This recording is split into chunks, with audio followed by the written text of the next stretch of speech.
You want to say that actually? Yes. Okay. Speak up. It's called the Marvin Heritage District Strategic Plan Committee meeting to order. At 6:31. 6:31, yeah. Mm-hmm. And by who's here in person and online, determine we have a quorum. Just for the record, present are Melinda Daniel, John Jones, our council liaison, Andy Wortman. On WebEx we have Jake Failing, Tim's not here actually.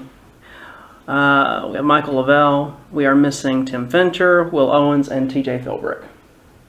Okay. So yeah, we do have a quorum. 4 members.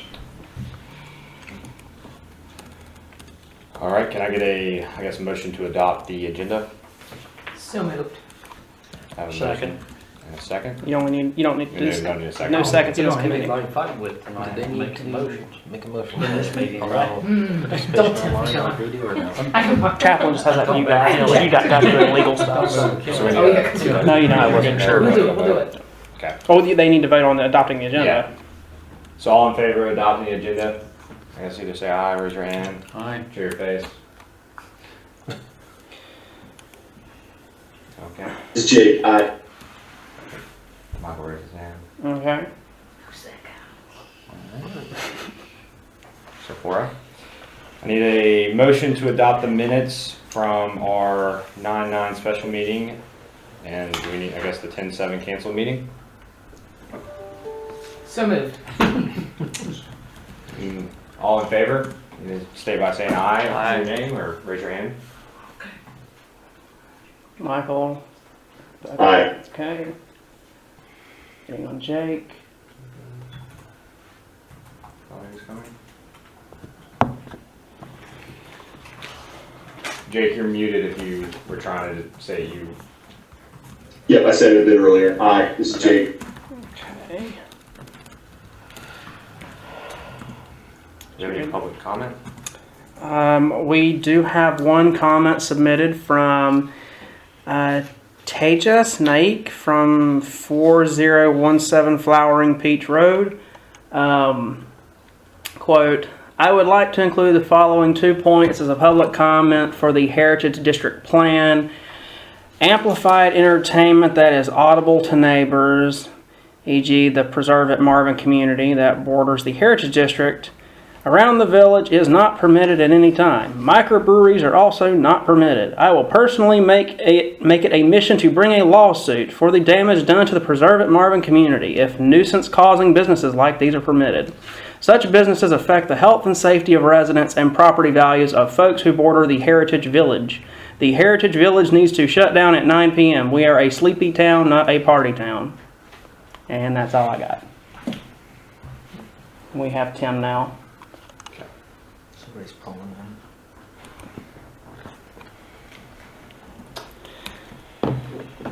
Do we need to open it up for anybody participating? You can ask if anyone online wants Does to anybody speak. online have any, would like to speak for public comment?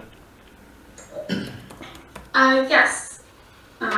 This is Janine and James Gerber. We live at Black Ridge Court in Lark. And What's your address, Janine? I'm sorry, 1204. 12 what? 1204 Lark Ridge Court. Okay.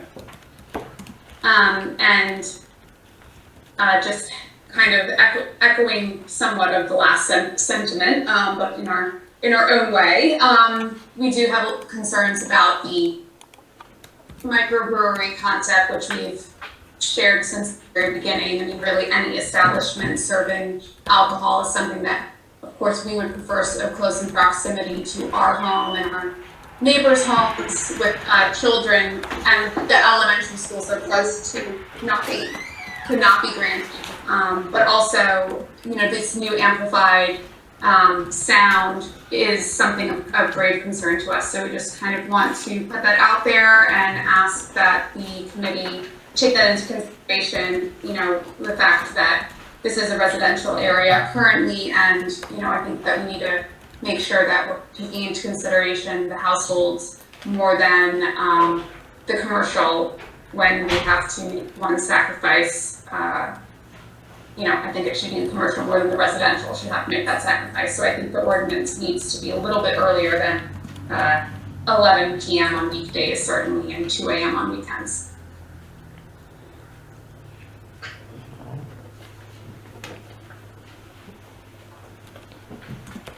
Any other public comments?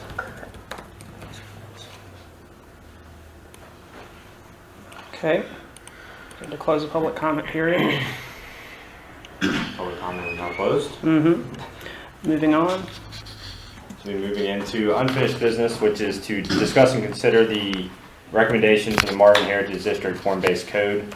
Can we, just as a note, can we say thank you for the people that did decide to make comment? Yeah. Because I think that that's a really important thing, and I think that the more vocal residents are about their likes, their dislikes, their concerns, that sort of thing, the better job that we can do. So, at least, well, I think I can speak on behalf of all of us. Thank you for the emails, thank you for the comments, thank you for the engagement.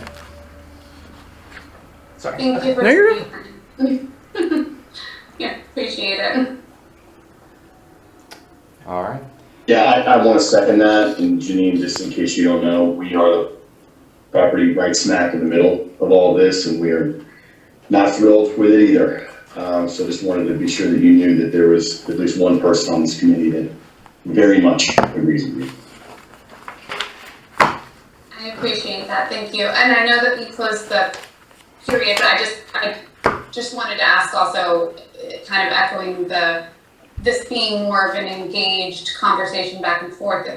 Sometimes it feels like when we do provide comments, I know maybe it's not the format that you guys immediately respond, but it is a little difficult sometimes to just provide comments at the beginning of the meeting and then all the conversations to take place afterwards, and it doesn't always feel like the comments are really as directly being addressed. So I don't know if there's a way we can move to a different format where maybe the comments come after in the meeting or in the middle to just kind of break it up a little bit. I don't know if that's even possible, but it does sometimes feel like it's not a conversation, more like people speaking at separate times. But I know you do take what we say into consideration. It's just maybe it's not as engaging the way that we've been doing it historically. It's just not the format for public meetings. Outside of the public comment period, all residents are more than welcome to come meet with staff throughout the day. We have coffee with council events twice a month. We hold town hall meetings. We wish more residents would come and speak their minds and talk to council members who in the end will make the voting decisions. But that's the format for a back and forth conversation. In the middle of meetings, it's just not. It's not professional and proper. But there is one scheduled for November 9th, right? Isn't that what the public hearing is There is about? a public hearing for the small area plan. We will not have a full attendance of council, and they intend to delay that until it'll probably December or January. And it will be re-advertised. Yeah. And notified for, like, Gotcha. yeah. We have multiple council members that are going to be out of The town. sign is down, isn't it? See, I just figured out what was going. We just, yeah, we. It was we just had up, and I to- was like, "What is this hearing about?" We had to pivot yesterday. Okay. Okay. Um, Just kidding. So then, stay tuned. But there are those formats, and those are those opportunities, and Public hearings on the documents for the MHD as well. So. you can always call and make comments at any of the meetings, right? So whether it's this or the planning board or the council, they all take comments. So Not the council work sessions. Work sessions do not have public comment periods. Only regular meetings. the regular meetings. That's the so. daytime meeting. Right, Yeah. right. But all of our regular meetings are, and we highly encourage engagement. Correct, and I'll just add into for the public is that as staff and leading this meeting and kind of going through this, I do try to intend to make sure some of these questions are answered. I know there was maybe not that discussion back and forth that they're asking for, but the questions hopefully will be answered and or at least directed for items of discussion for the committee. So I just wanted to make sure that was clarified there. Appreciate it. Thank you, everyone. So, moving into the form-based code itself, you know, a little kind of just background here as, you know, this is, I guess, the second committee meeting that I've been a part of. Starting in July, coming in after this form-based code was presented to council and tabled just due to some questions, concerns, and some clarity needed. kind of back on the table here, as hopefully a lot of those questions, concerns, and comments that have been, taken into consideration over the last couple months are being addressed in this. Is also the way that we kind of pivot in during our last September meeting and reviewed the small area plan, which is kind of what was supposed to be and what comes before the actual ordinance itself. And so that's why it was recommended that we do that first, and then we kind of actually get into the regulation, which is this form-based code and the language that's presented in this. The small area plan was basically taking the information that's put in prior to me arriving in this and what was already made in the recommendations and guidelines of the land use plan was reviewed by this committee and planning board and will be, discussed and considered by council now in December, tentatively. So now we are at the actual form-based code draft, and what's presented here tonight in front of you guys is a lot of those updates that Tom and myself have made over the last couple months with our even own concerns with our expertise with everything, and kind of notice what maybe needed to be added for some clarification.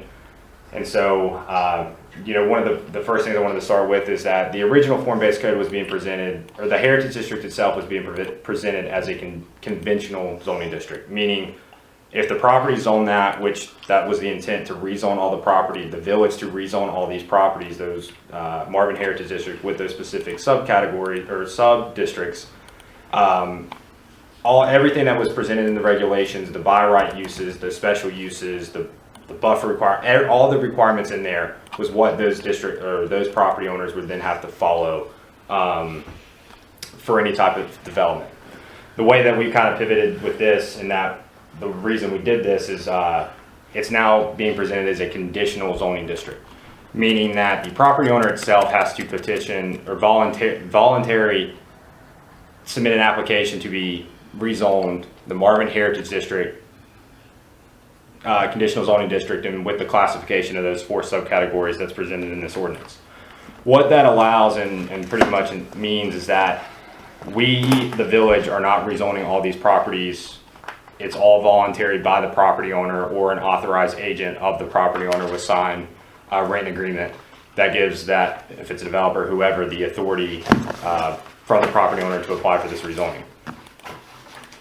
That means that basically all of this language is then is being presented to go into our ordinance for the opportunity for these properties to be zoned that, but doesn't mean that we are rezoning it, and meaning that when that happens, there's a lot of other opportunity and flexibility there to make sure that whatever they're proposing or whatever is going on that property or what for that specific rezoning, the questions, concerns from the public, all of that is heard within that and made within the decision of the legislative body. The main reason that we got to the conditional zoning was because council at the time, back in June, wanted design standards for residential structures. The state doesn't allow for municipalities to regulate any type of residential dwelling, single-family dwelling. They can't. Currently, if somebody wants to put a purple house, they can put a purple house, and that, unless there's HOA or covenants or something like that, the municipality itself cannot regulate the aesthetic design of residential structures.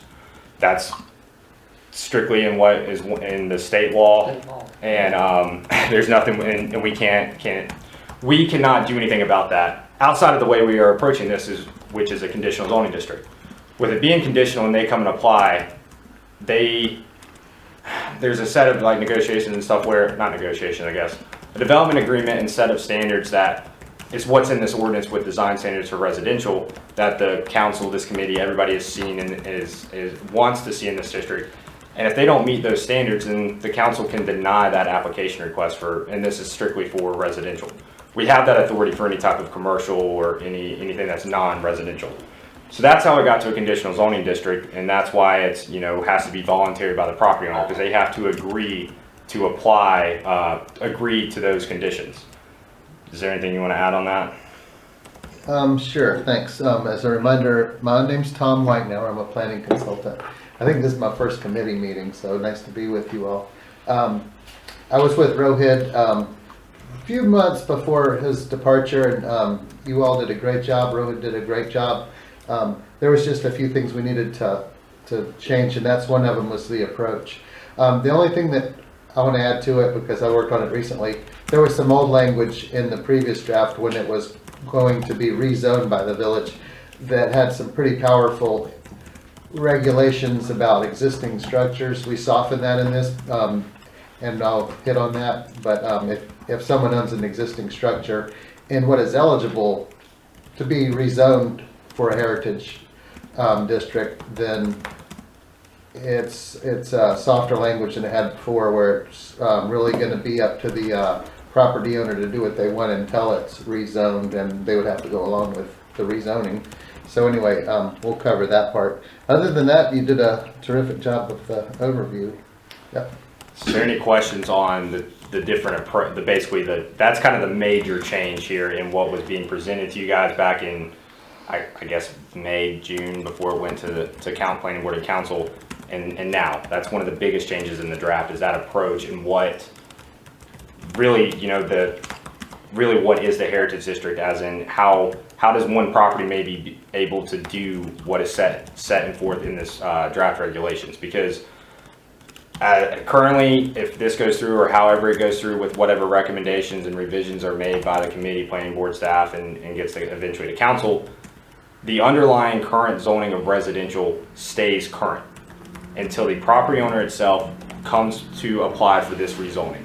Meaning that you're not going to see things just pop up or whatever, that it has to go through a process where all surrounding property owners are going to be notified that there's a rezoning application for X property. That's when you get a chance for them, or that the surrounding property owners as well as the public in general will be able to come and speak about that specific rezoning, or that specific rezoning will already have the details of what it's being rezoned for, meaning, I heard microbrewery and stuff like that. All because that's in here as a special use. If a rezoning is for the Marvin Heritage District, and if it's commercial, for the allowance of that microbrewery, it has to be first approved by the rezoning, and then it goes through the special use permit process. So there's a lot of times where the public will have chances after this form-based code is adopted to speak about the development or the proposed developments itself. And that's kind of a huge thing that's completely different from what was being proposed and how it was going to be done, because if something was by right, or something that's by right in this, if all those properties would have been rezoned that, then they have the legal authority by right to do that, and there's not much enforcement or regulation authority that the Village of Marvin itself has, if that's the elected body or staff, because the set of ordinances are there and they have to follow, and if it's by right and they comply with it, the use or whatever the development is allowable because it's by right. So even though it's listed, the uses in here are listed as permitted or a special use, it's still that the property has to go through the rezoning process initiated by the property owner before it even can be considered for that specific use itself or that development. So, sorry. This is Jim. Can I ask a question? There's a lot of detail there, so I just want to be sure I'm crystal clear on this. So is the broader, sort of village-wide strategic plan now out the window, and that this is sort of like property by property as the rezoning is approved? I'm trying to make sure. So when you mean strategic plan, are you talking about what was encompassed in the goals for the land use plan for the Heritage District and kind of everything that's been done? Yeah. I mean, we spent about a year talking about, like, hey, there's going to be like sidewalks, Mm-hmm. there's going to be this building here, there's going to be residential here, and I know we've had twisted turns along the way. But what you're discussing is, let's say Mr. Fincher applies, gets approved, he could go ahead and do whatever he wants to do within the code, not worrying about sort of like the aesthetic flow of the overall district as it was originally sort of plotted out? The answer to that is no. Like the aesthetic part and that, all of that's still encompassed in this form-based code. That's what all of that's still there and relevant, and that's what when they're going through that application process, that's what's intended. Like, an applicant must meet these standards and stuff to be, to basically be approved. You were talking about like sidewalk and all that other stuff. The way the district was being proposed anyway, and this is what I feel like some people kind of got this in their head, is that the village doesn't own the property, and this was still something that, even though if the village was to rezone the properties and they were conventional districts, it's still on the property owner to develop their property how they want or when they want. So you can't force somebody to comply with, if you change the ordinance to comply, if it's from an aesthetic standpoint or to put in sidewalk or all this other stuff, you can't force them to do that. So since it was by the property owner itself engaging, or when their timetable of when they wanted to develop, it's still the end goal. The end goal is still going to be the same. It's just, this is how it is. This is how it's got to work for where it, since the property owners are going to be the one that still initiate the development themselves. So, a little more clarification for folks. None of us here were really around during the process of Marvin Gardens, where the public shopping center is. But of course, Right. you know, several of us on the planning board have been introduced to that, you know, afterwards, and that was a conditional use zoning. Conditional zoning, Or yes. conditional zoning, and as I understand it, you know, I mean, I don't know how long it took, but it sounds like it took a long time to go through that process, and I know that they had to get the Publix is going to look just like this, you know, whenever it's built, and you know, and the council, I guess the planning board back then, well, we'd rather you paint it this color versus that color, etc. And everything on the overall site plan, including the out parcels, was spelled out. There's going to be one convenience store, and that was on the original plan. But even now, where they are, I guess, negotiating with 7-Eleven over there, they still had to come back to the planning board and I guess the council for final approval of this is what it's going to look like, and this is what the gas canopy is going to look like, and they were regulated into, you can stay open this long, you can't be open after that, etc. So that's, I guess, Marvin Gardens is a blueprint for what the overall, you know, how this will work. Right, I I think, yeah, and I think, Jake, I think you are, and I could be totally wrong, so please don't hesitate to correct me, but I think you're expressing one of the concerns that I expressed at the last planning board meeting when we were having this conversation, and that it struck me as this new setup was going to result in some like haphazard patchwork quilt, like, but the kind of quilting that I would do, which by the way would be horrific, right? So it would just kind of look like a bad mess. And that was my concern, is that if Mr. Fincher decides to do it, but then Mr. Owens decides not to do anything, and the people that own the Crane store decide not to do anything, but Mr. Lett decides that he's gonna, you know, him and Beverly are gonna sell and they're gonna do all of it, like what happens? Because like we're just gonna take the sidewalk like across, not down y'all's property, right, but like across the street. Like how is this even gonna work if it's piecemeal? Right, That that's was exactly what I'm, Yeah, So, that's, okay, yeah, go ahead, Okay, sorry. thank you. So that's where the concern, that's where my concern was, and I will tell you that I have, this is gonna shock Hunter and he might pass out, but I've spent the last couple of weeks then doing research, really thinking about this and really looking at it, and the answer is that it gives, can't believe I'm gonna say, well, let me just go on the I voted against this, right? So I'm not necessarily for it, but here we are, nonetheless, we gotta go forward. The form-based code gives us the opportunity then to effectively micromanage every individual project, as opposed to saying, here's the generalities for the big project, right? So that's what my understanding now is of what we were looking to do, is that now you can say, well, and to your point, John, like we just did this with the 7-Eleven sign, with the sign people with 7-Eleven, right? Where we were like, that's gonna be too bright, you're gonna need to decrease the lumens in that sign on the side, because like we're not gonna have that light pollution on Providence Road, right? Like, but I think that we're gonna have the chance, for better or for worse and indifferent, if this is the way that it's going, we're gonna have the chance to micromanage, to help set things like, you know, to some of the comments earlier, to set things like, yeah, we definitely don't need craziness after, like, there's shenanigans that happen after late hours, right? We don't need teenagers loitering around Marvin, right? I mean, like, whatever the case may be, but there's ways to, like, quash the rebel rousers. There's ways to make sure that it's aesthetically pleasing. There's ways that if Right. this is going to go forward, that we've got the control. And I think that this form-based code gives us the opportunity to micromanage that on a specific level project. And believe it or not, Hunter, I can get behind that.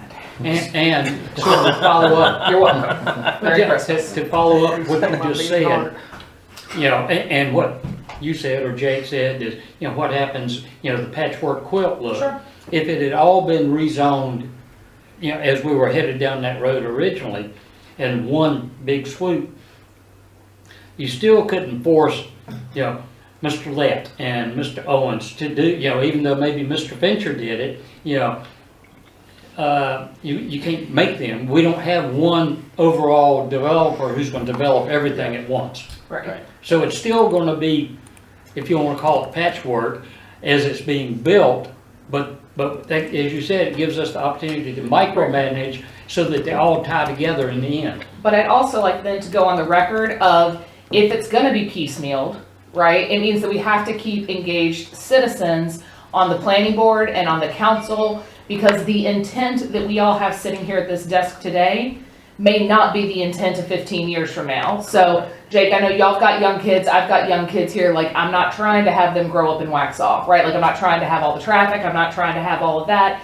Like, we live in Marvin for a reason, and that means that we have got to collectively stay engaged so that the intent Yeah. behind these things stays there, you know? A micromanaged patchwork actually sounds very exhausting. It does. I get what you're saying, and I get that, you know, it's funny, we were all getting our brain around like, well, this is happening, it's a cohesive plan, you know what, let's make the best out of this thing.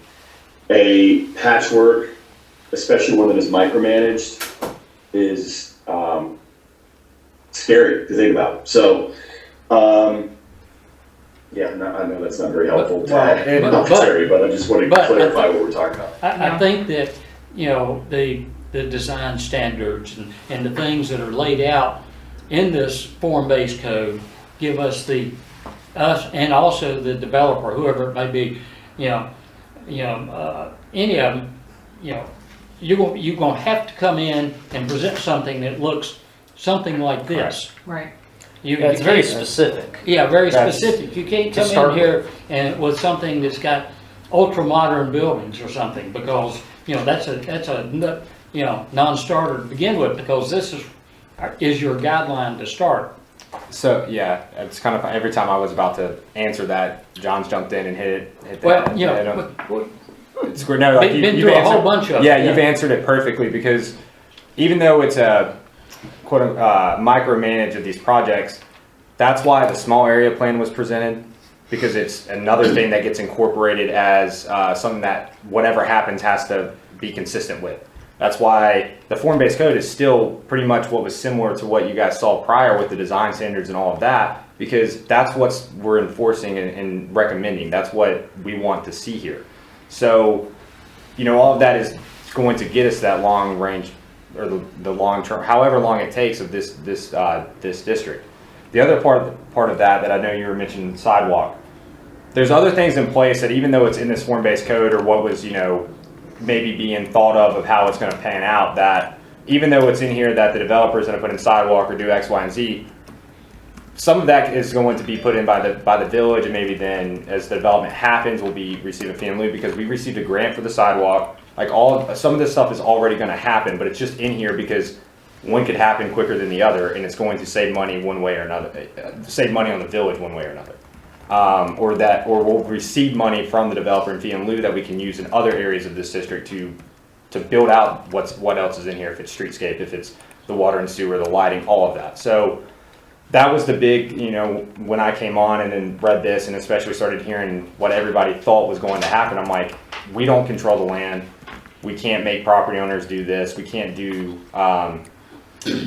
we were very limited in what we can do with how it was being presented. But with this, it gives us the authority, the village, with the elected body, and, you know, staff with the directions, if it's the developer or with the elected body, of what we're trying to see here, what we're trying to accomplish, what we want, and still make it a great product in the end. Well, the good thing about the village being involved with the sidewalks and such, it's going to give it's going to give an outlay that will be done at once, and then as people start building, they'll start building to it, which it'll outline the district to begin with, Yep. and then everything that will be built to it, so it won't look so haphazard, so patchwork like. There's going to be, like, you know, the road, everything will be pedestrian friendly at that point, so then everybody will build to that point. So it'll make it enticing for the landowners to actually get in there and do what they're going to do. Correct. Yep, you know, the real amazing thing, you know, or tough thing really, for all of this is that, and it's, you know, the terms have been used before, is that we're doing something no one else, as far as we know, ever done in the country, is create a new downtown from scratch. And, you know, especially without a common developer to do it all. Yeah. You know, we're still hopefully guiding the developers, whoever they may end up being, because, you know, Mr. Fincher, Mr. Lepp, you know, they may sell their property to someone else, but they've still got to come back and do this. So we're still guiding them along this, with this yardstick. Yep, and that was the other thing I was going to mention, as John was mentioning, Marvin Gardens. Marvin Gardens is itself its own individual conditional zoning district. When it got approved, there's is it 150 pages of set of design standards and deviation and stuff of their own specific ordinance. The reason that is because they didn't have language for them to do what they wanted to. We are creating the language that will allow developers to, you know, potentially seek a rezoning and seek for this development, but it's not going to be that complex of a concept because we've already built the foundation of what we want to see in design and what we want to see in the uses and stuff through this form-based code. If they don't present it as it's laid out to them, they know they're going to get rejected. So they're not even going to waste our time or their time, because their time is very valuable too to draw a plan. So it's very specific in the form-based code what we're looking for, and they're not even going to come to us until they have something that's going to be closely represented by that. Yeah, and that's one thing. I know we're kind of jumping around to such, but one of the things that was added in here with the process and what the requirements are for the rezoning is specifically what was just said, is that if for an applicant to be considered for rezoning, they must have a detailed site plan, a drafted development agreement, and elevations of whatever buildings they're proposing, and the, you know, proposed uses for that property. And all of that, you know, is supposed to be within the guidelines of this form-based code or whatever the adopted form-based code is. And with that being said, if they don't have that, it's wasting staff, the municipality or the village's time, but it's also like we can require the applicant for X, Y, and Z if it's more elevations of a residential structure, or, you know, a bit more detailed to something. If they don't want to spend the time and do that, then we don't want them here anyway. And so that's what this process allows, is you're really going to see throughout, you know, application process and with developers, and like who wants to be here and who wants to develop a good product, because we have such high standards of quality for design and regulations for everything else, if it's buffer, streetscape, all of that. And if they don't want to, you know, conform to that, then we're not going to waste. I mean, then they'll walk away, and so be it. But I do know, I mean, there's a couple developers or property owners that have, you know, been in contact with certain ones, and they're ready to kind of see some of this get taken off. I mean, start moving forward, and are good with what was proposed prior and so on. So I think you're really going to see a good product, because you're going to see applicants, like I said, if it's the property owner or developer itself, are applying, they want to be here, or they're going to, you know, go through the process and know not the complexity of the process, but the regulations and rules that are in here, and present that. So And I think that, you know, that really follows even deeper than just what it's going to look like. You know, based, you know, in response sort of to some of the public comments, is that we're going to be able to, you know, they're going to come in and say, we want to put a party store, or, you know, center or something like that in. No, you're not gonna do that. Yeah. Or we want to, like 7-Elevens came in and they said, we want to be open 24 hours. No, you're not gonna do that. So it's gonna give us a lot of control, like I said, not only on the look, but also the operation.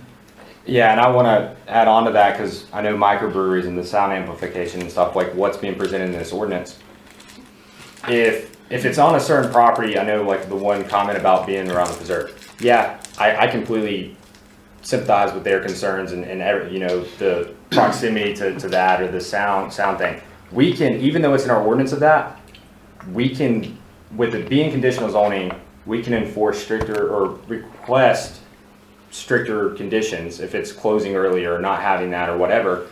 And that's then when the elected body, it's like if that's what the concerns of the residents or surrounding property owners are, that comes into consideration, and then the elected body can deny the application, and so be it. So Or they can tell the developer, all right, you've got a decent plan, but you're not gonna be open until 2 a.m. Correct. You're gonna close at midnight or And once 11 or whatever it may be. And if the developer wants to comply, then great. You're going to end up having those regulations that it hopefully meets those concerns of the surrounding property owners. And if they don't, well then the application dies and they just walk away and it doesn't happen. So that really puts a lot of responsibility on the planning board in the future, because they'll come to us first, I think, right? yeah, for the recommendation. And then to the council, etc. And I'm not talking about tomorrow, I'm talking about next year or 2 years from now or whatever. So you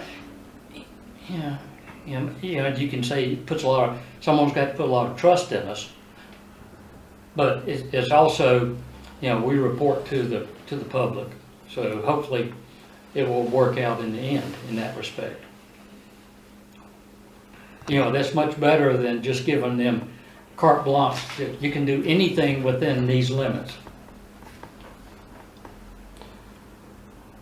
So now that I know that was a lot. We're talking in, a lot of generalities Yeah. now, but I think we've never spoken like that, I don't think, before. I don't want to, and I'm not trying to confuse anybody, and I know it can be confusing, trust me.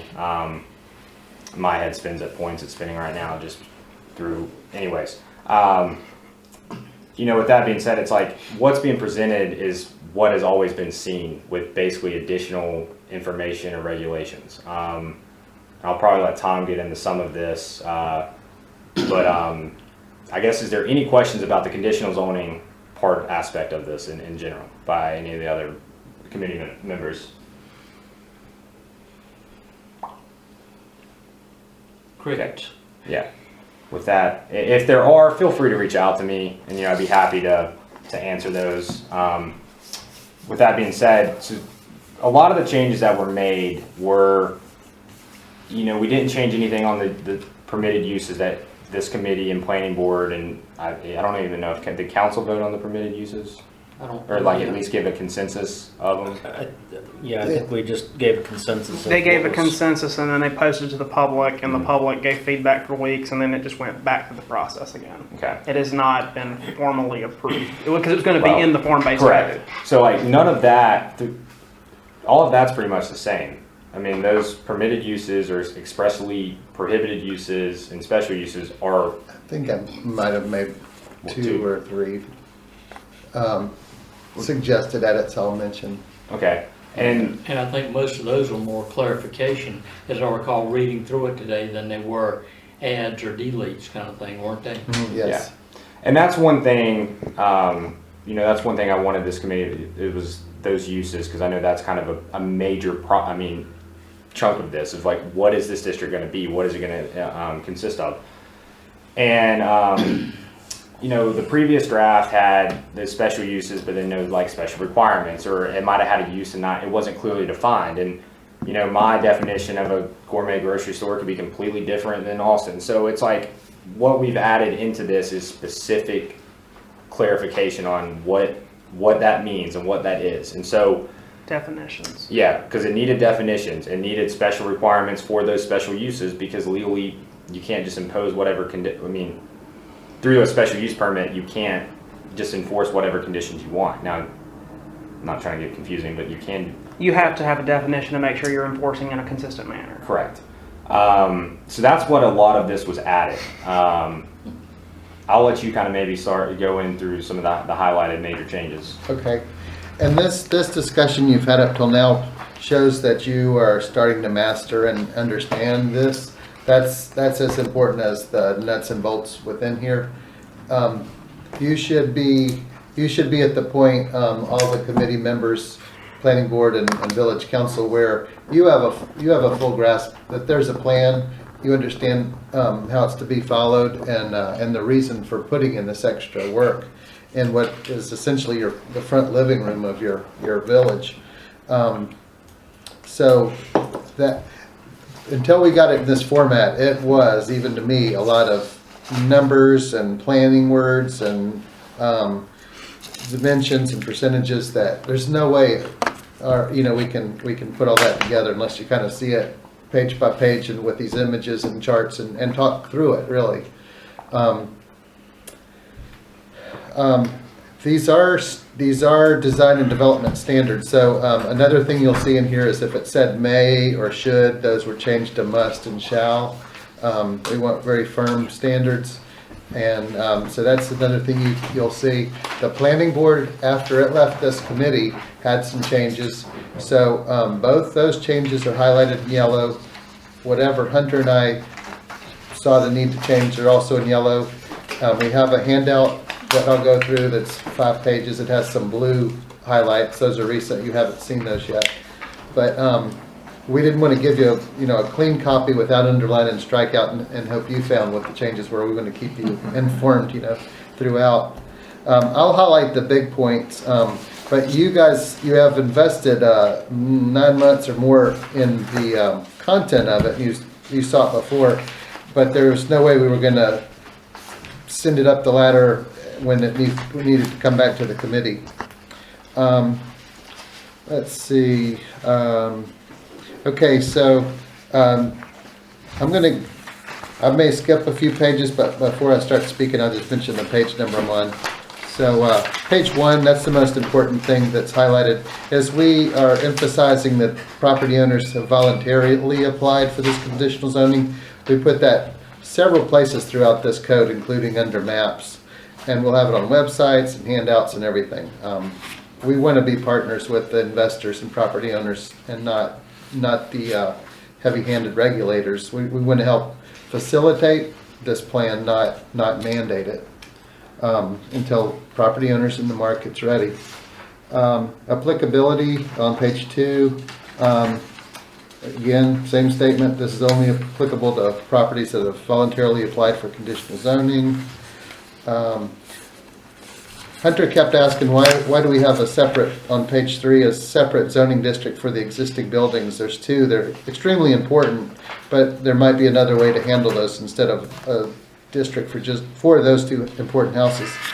So we deleted that and handled it a different way.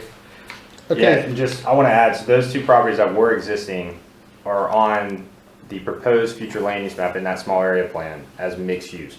And the reason that it doesn't mean that the mixed use, like as in you're gonna see residential and commercial, it is mixed use because of the permitted uses, and the permitted uses that were in that original proposed existing were very similar. And since that it has to go through that rezoning process, it's kind of the same concept. So the building the intent is still to remain the same. And that's in this ordinance, and that the building is supposed to remain, and then the upfit is supposed to be compliant with those design standards. But those uses and so on they were hand in hand with what was the existing and what was the heritage district. So that's kind of the big change. So those 2 were removed instead of having another district and another process for certain things and so on. They were just kind of encompassed into what is the mixed use proposed district in this, mainly just for simplicity. Okay, good. Page 4, the village obviously has an official zoning map now. What we are going to need to do is amend it to show what's shown here. So this important area that'll become that's eligible for the village, the heritage district conditional zoning, is dotted in If you look kind of close at that sort of full-scale map or village-wide map, it will continue to show residential as the zoning, and there's a note that talks about that area and the dash lines are eligible for individual property owners to voluntarily submit rezoning applications for conditional zoning and so on.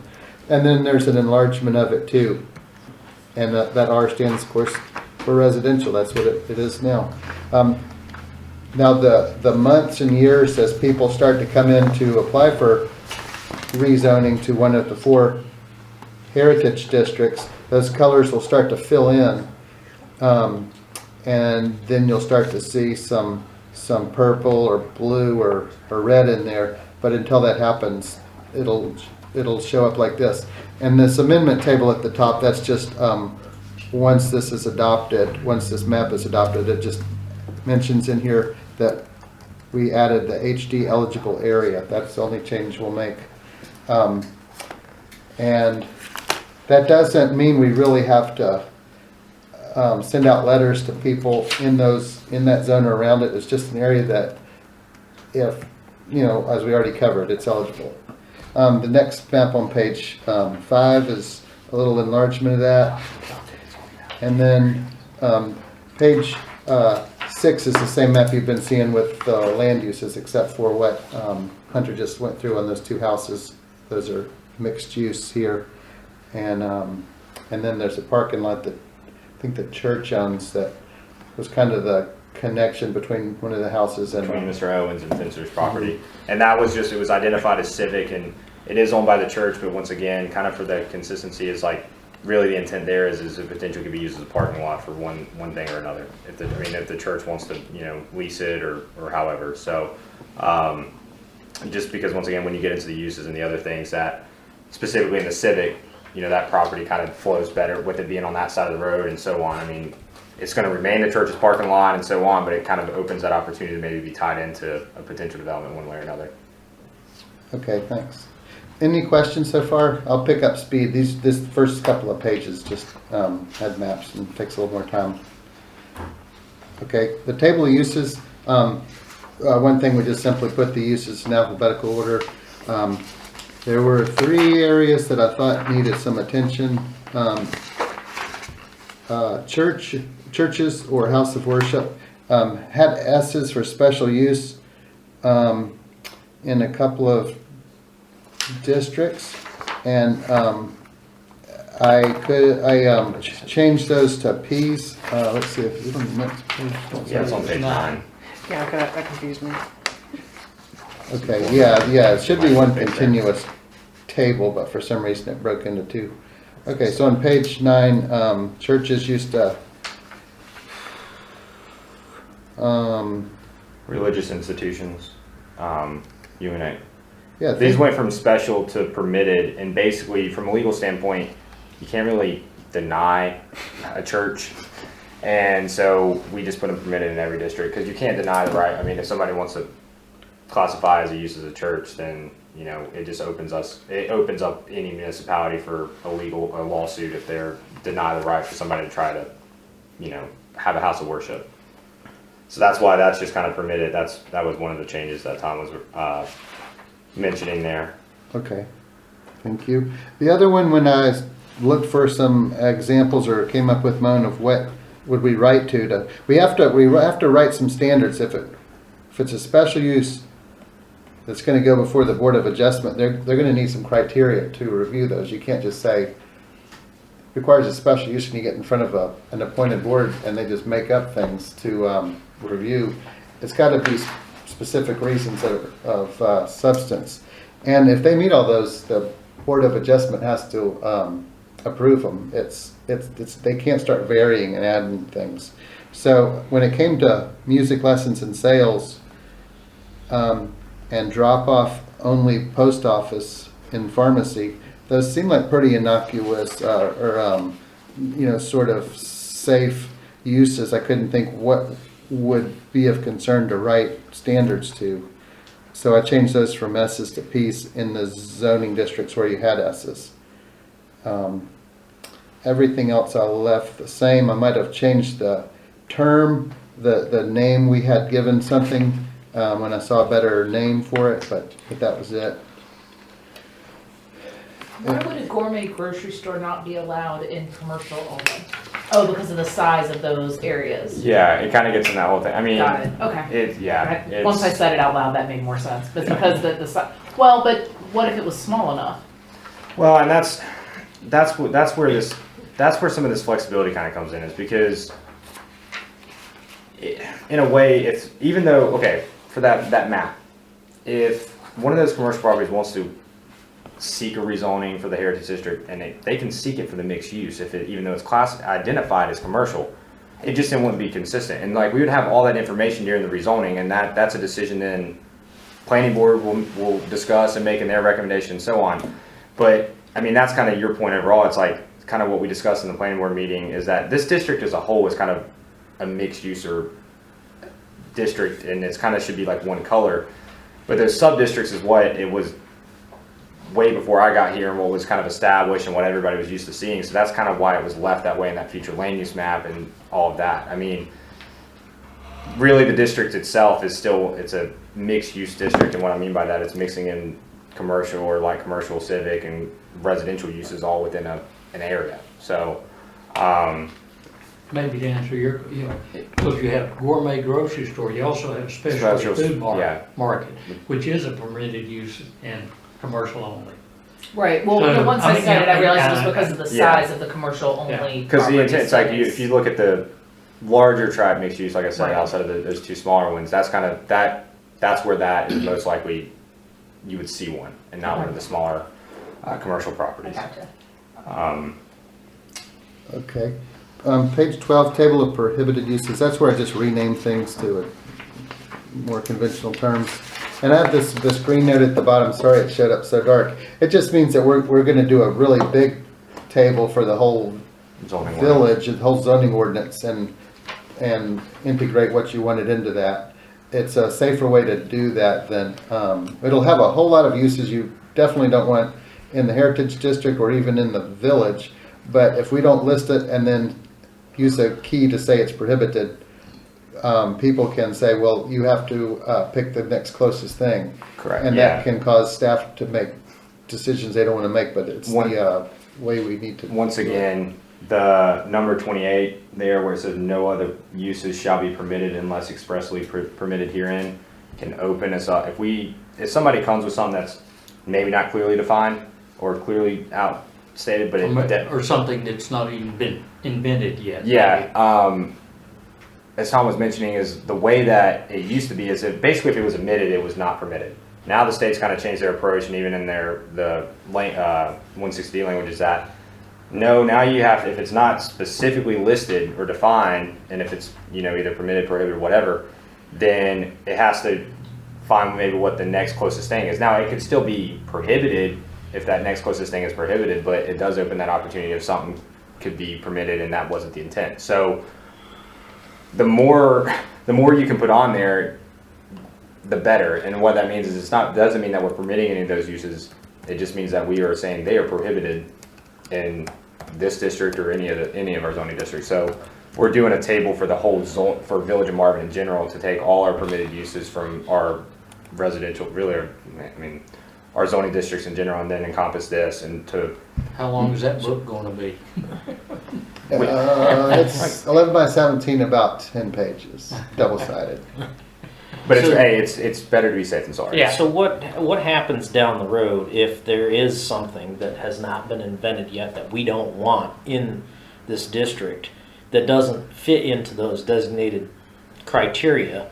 What do we do then? If we just say we just don't want it, do we amend the table? We amend it at that point? Two things. If the property hasn't been rezoned yet and it's still the underlying residential, and they come to rezone for that, you just deny the application.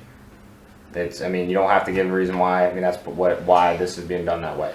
The other way is if, let's say, one of those mixed-use parcels were already rezoned and developed, and maybe it was like a Marvin Gardens and had just commercial storefronts or something. And I think vape shops out here in Prohibited, but 5 years ago that wasn't even a thing.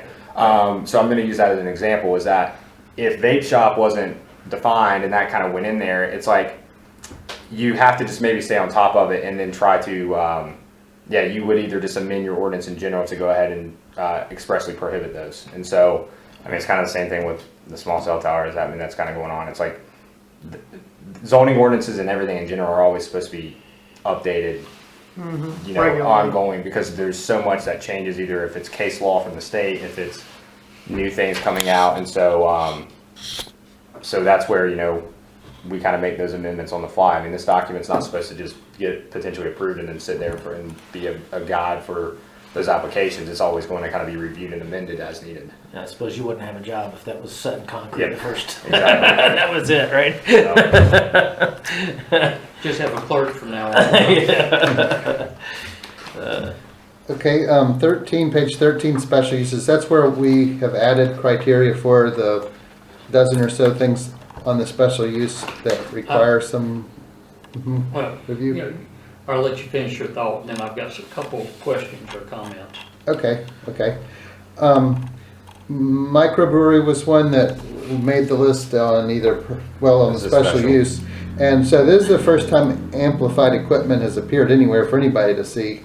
And I wrote a microbrewery ordinance in the town I worked where we wanted to encourage the use. It was a larger city and it wasn't right up against residential. This number 5 does have exterior guest areas shall not have amplified music within 150 feet, and it goes on, you know, from residential use. Since we heard those comments at the beginning, of course, Hunter and I couldn't have talked about this, but if that's something you want to just delete out of this draft, I really don't recall microbreweries I've been to that had speakers outside that I really remember. I don't know if it's because they have such a mix of ages, and how could the proprietor know what to play and people seem content. Yeah, probably, So. you know, you obviously are not a craft brewery goer. Oh, You know, a good example may be Old Mecklenburg. Periodically, they have bands out in their beer garden. And I can see, huh? That's a beer garden. That's a little bit different scale than what we're talking Oh, about. okay, but I mean, I can see. No, I mean, not necessarily, guys. I don't know if you care for my opinion at this point, but this thing is a major red flag. You know, I think you guys heard me say, you can go back and look at it, like, again, trying to play ball, like, hey, you know, we could do this could be done tastefully. But if we're having to write things in, assuming that there's going to be amplified music in the back of these things, that's a horror show for residents that are nearby. Because I go to these places a lot, and Yeah, we Yeah, keep saying we're it's gonna have to go what we together, Jake, and we haven't done that yet. well, and that's the thing with this being an updated draft, and like I said, this is the first time you guys seen it. Like, this is what's put in there, so we're thinking about it, because you said that you go, and if that wasn't in there, then we wouldn't have the regulation in place to maybe enforce it. So it's like this starts that discussion of like, okay, if this is going to be something that's maybe being considered, like I said, the permitted uses were established before I got here and all of that. So we were just putting regulations in place based off of what was already kind of a consensus of what was and agreed maybe- upon. Yeah, So can we just say that exterior guest areas shall not have amplified equipment? well, yeah, I was getting ready to Yes. say. Like, can we Yeah. just say, because Because- like, honestly, I'm not far from here either, not trying to have Like I it. said, that But- and So, And like I said, yeah, I think that we're talking about smaller scale, Mhm. you know, than Old Mecklenburg.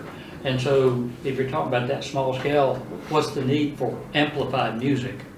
And so even I, who like to go to them, wouldn't hurt my feelings for that to be well, and deleted.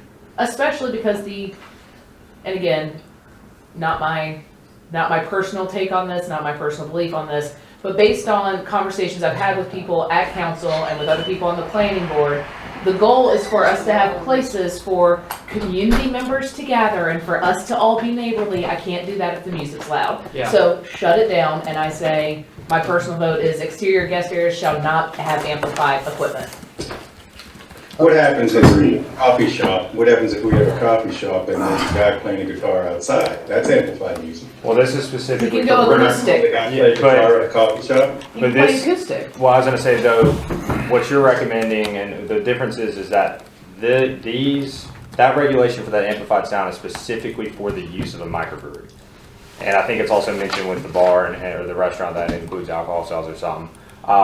So like the coffee shop, I mean, you don't necessarily have that regulation in place, but that's the two ways about that is that one, in the conditional zoning approval itself, that's something that can be put into their conditional zoning, meaning that they won't either have amplified sound or they won't have amplified sound at a certain point, whatever. But the uses are different there. So, I mean, a coffee shop in theory, I mean, it just, yeah, once, I mean, that's where this is like, there's so many what ifs, and that's, we're trying to make sure we have enough in here, but you can't really think. Well, now that Jake's not gonna put a microbrewer in, I don't think we have to worry about it.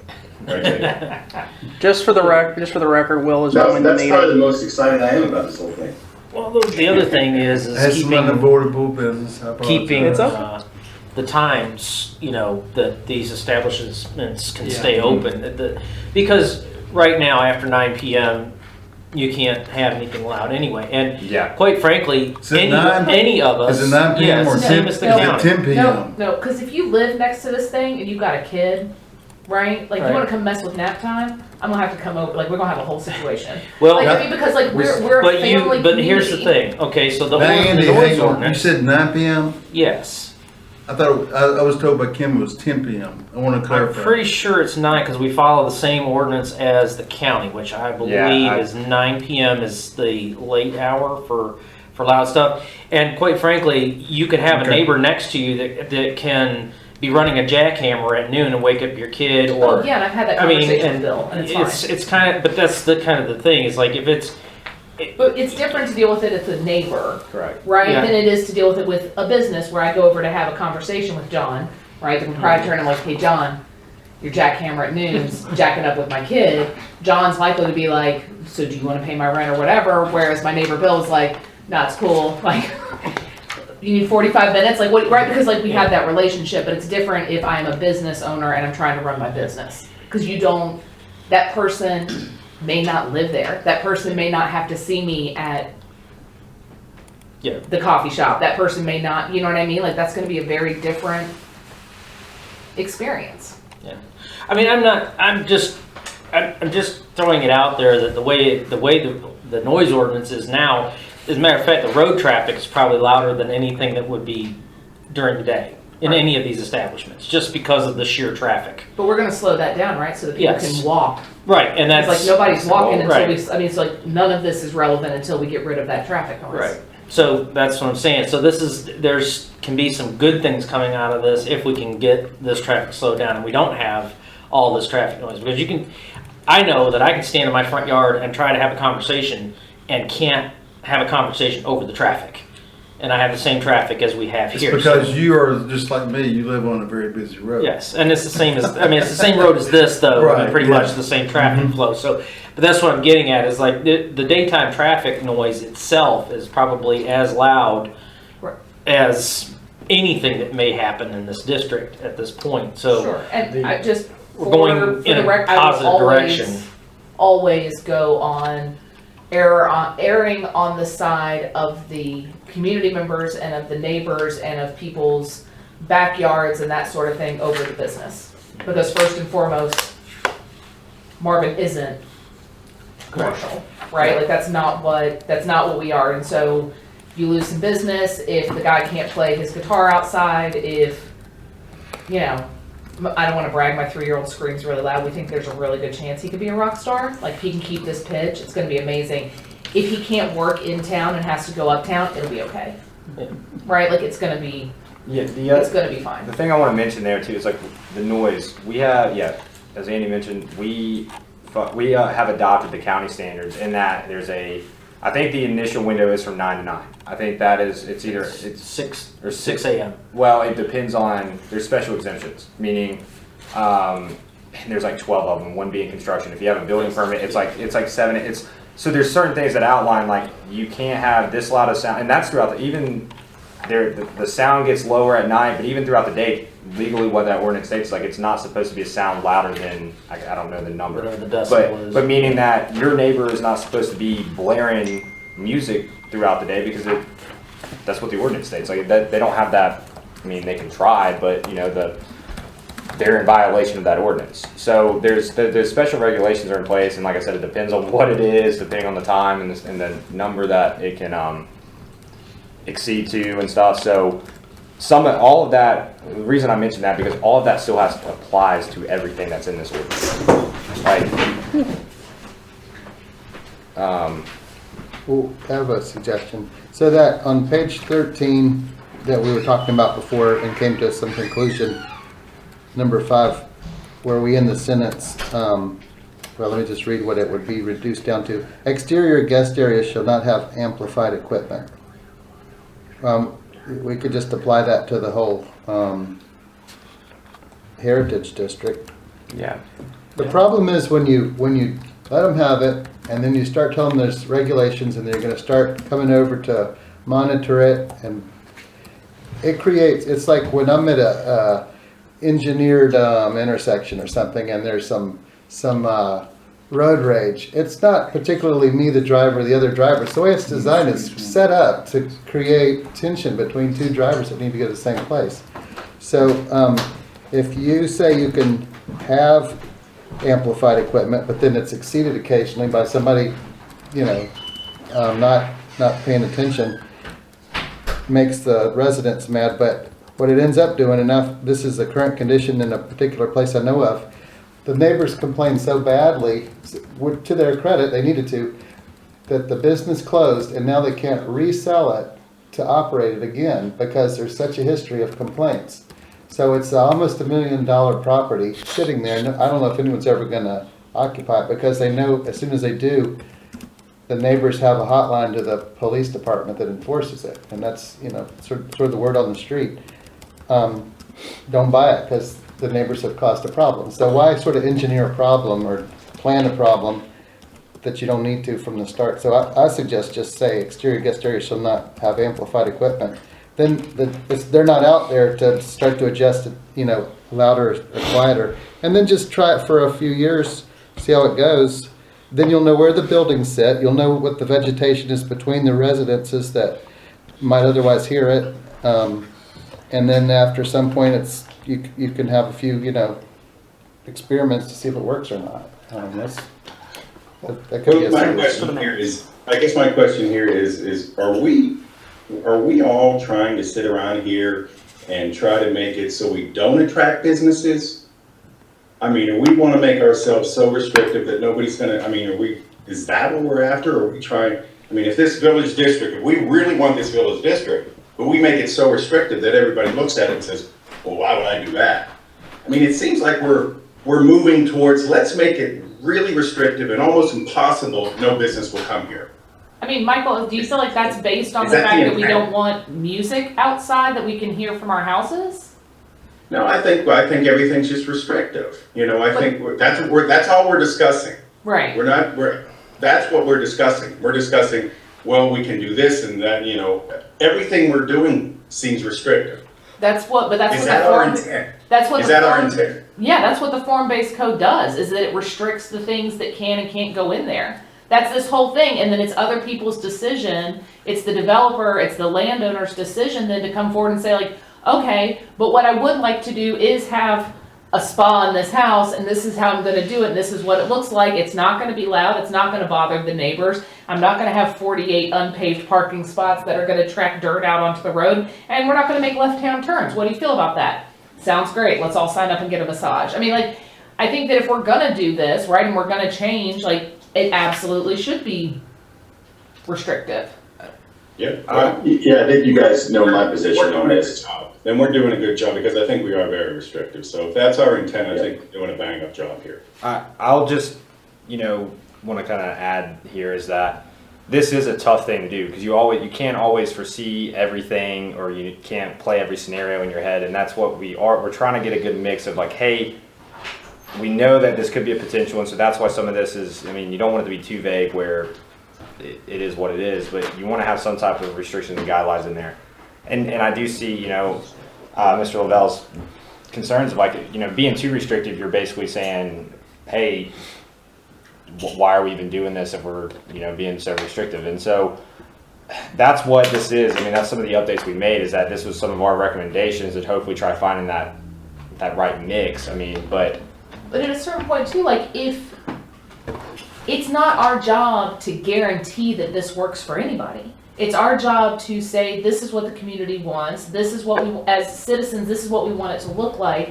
And then if a business can come in, mazel, right? Like that's fantastic. If the business can't come in because Old Mecklenburg Brewery like wants to have a Marvin satellite and we're not gonna have that based on X, Y, and Z, well, Indian Land doesn't have any zoning, feel free to go that way, right? Or I'm sure Waxhaw would be happy to add to their traffic. I mean, like, there's other options, and if it doesn't work, okay, like, it's not our job to ensure that every business can come in. I want to actually, I think I might hopefully have an answer that maybe will make everybody happy here. With it being, once again, a conditional zoning district, if the regulations are in there, we enforce them. Let's say we have a microbrewery come in and they want to, hey, we want to have some type of outdoor music or whatever, and maybe it's on a property that is around, that maybe doesn't have an impact to any of this, that maybe we're getting kind of really thinking about. Well, what they can do is then apply to amend their specific conditional zoning approval to allow that, but then you don't have to amend the whole ordinance to allow it district-wide. And that will have to then go through a process where there's a public hearing and then there's that feedback and so on. But with the restrictions, I mean, that's what's really cool about the conditional zoning district in general, is that it provides that kind of ongoing flexibility where if, we have these set of standards in here, they have to comply about it or comply with those.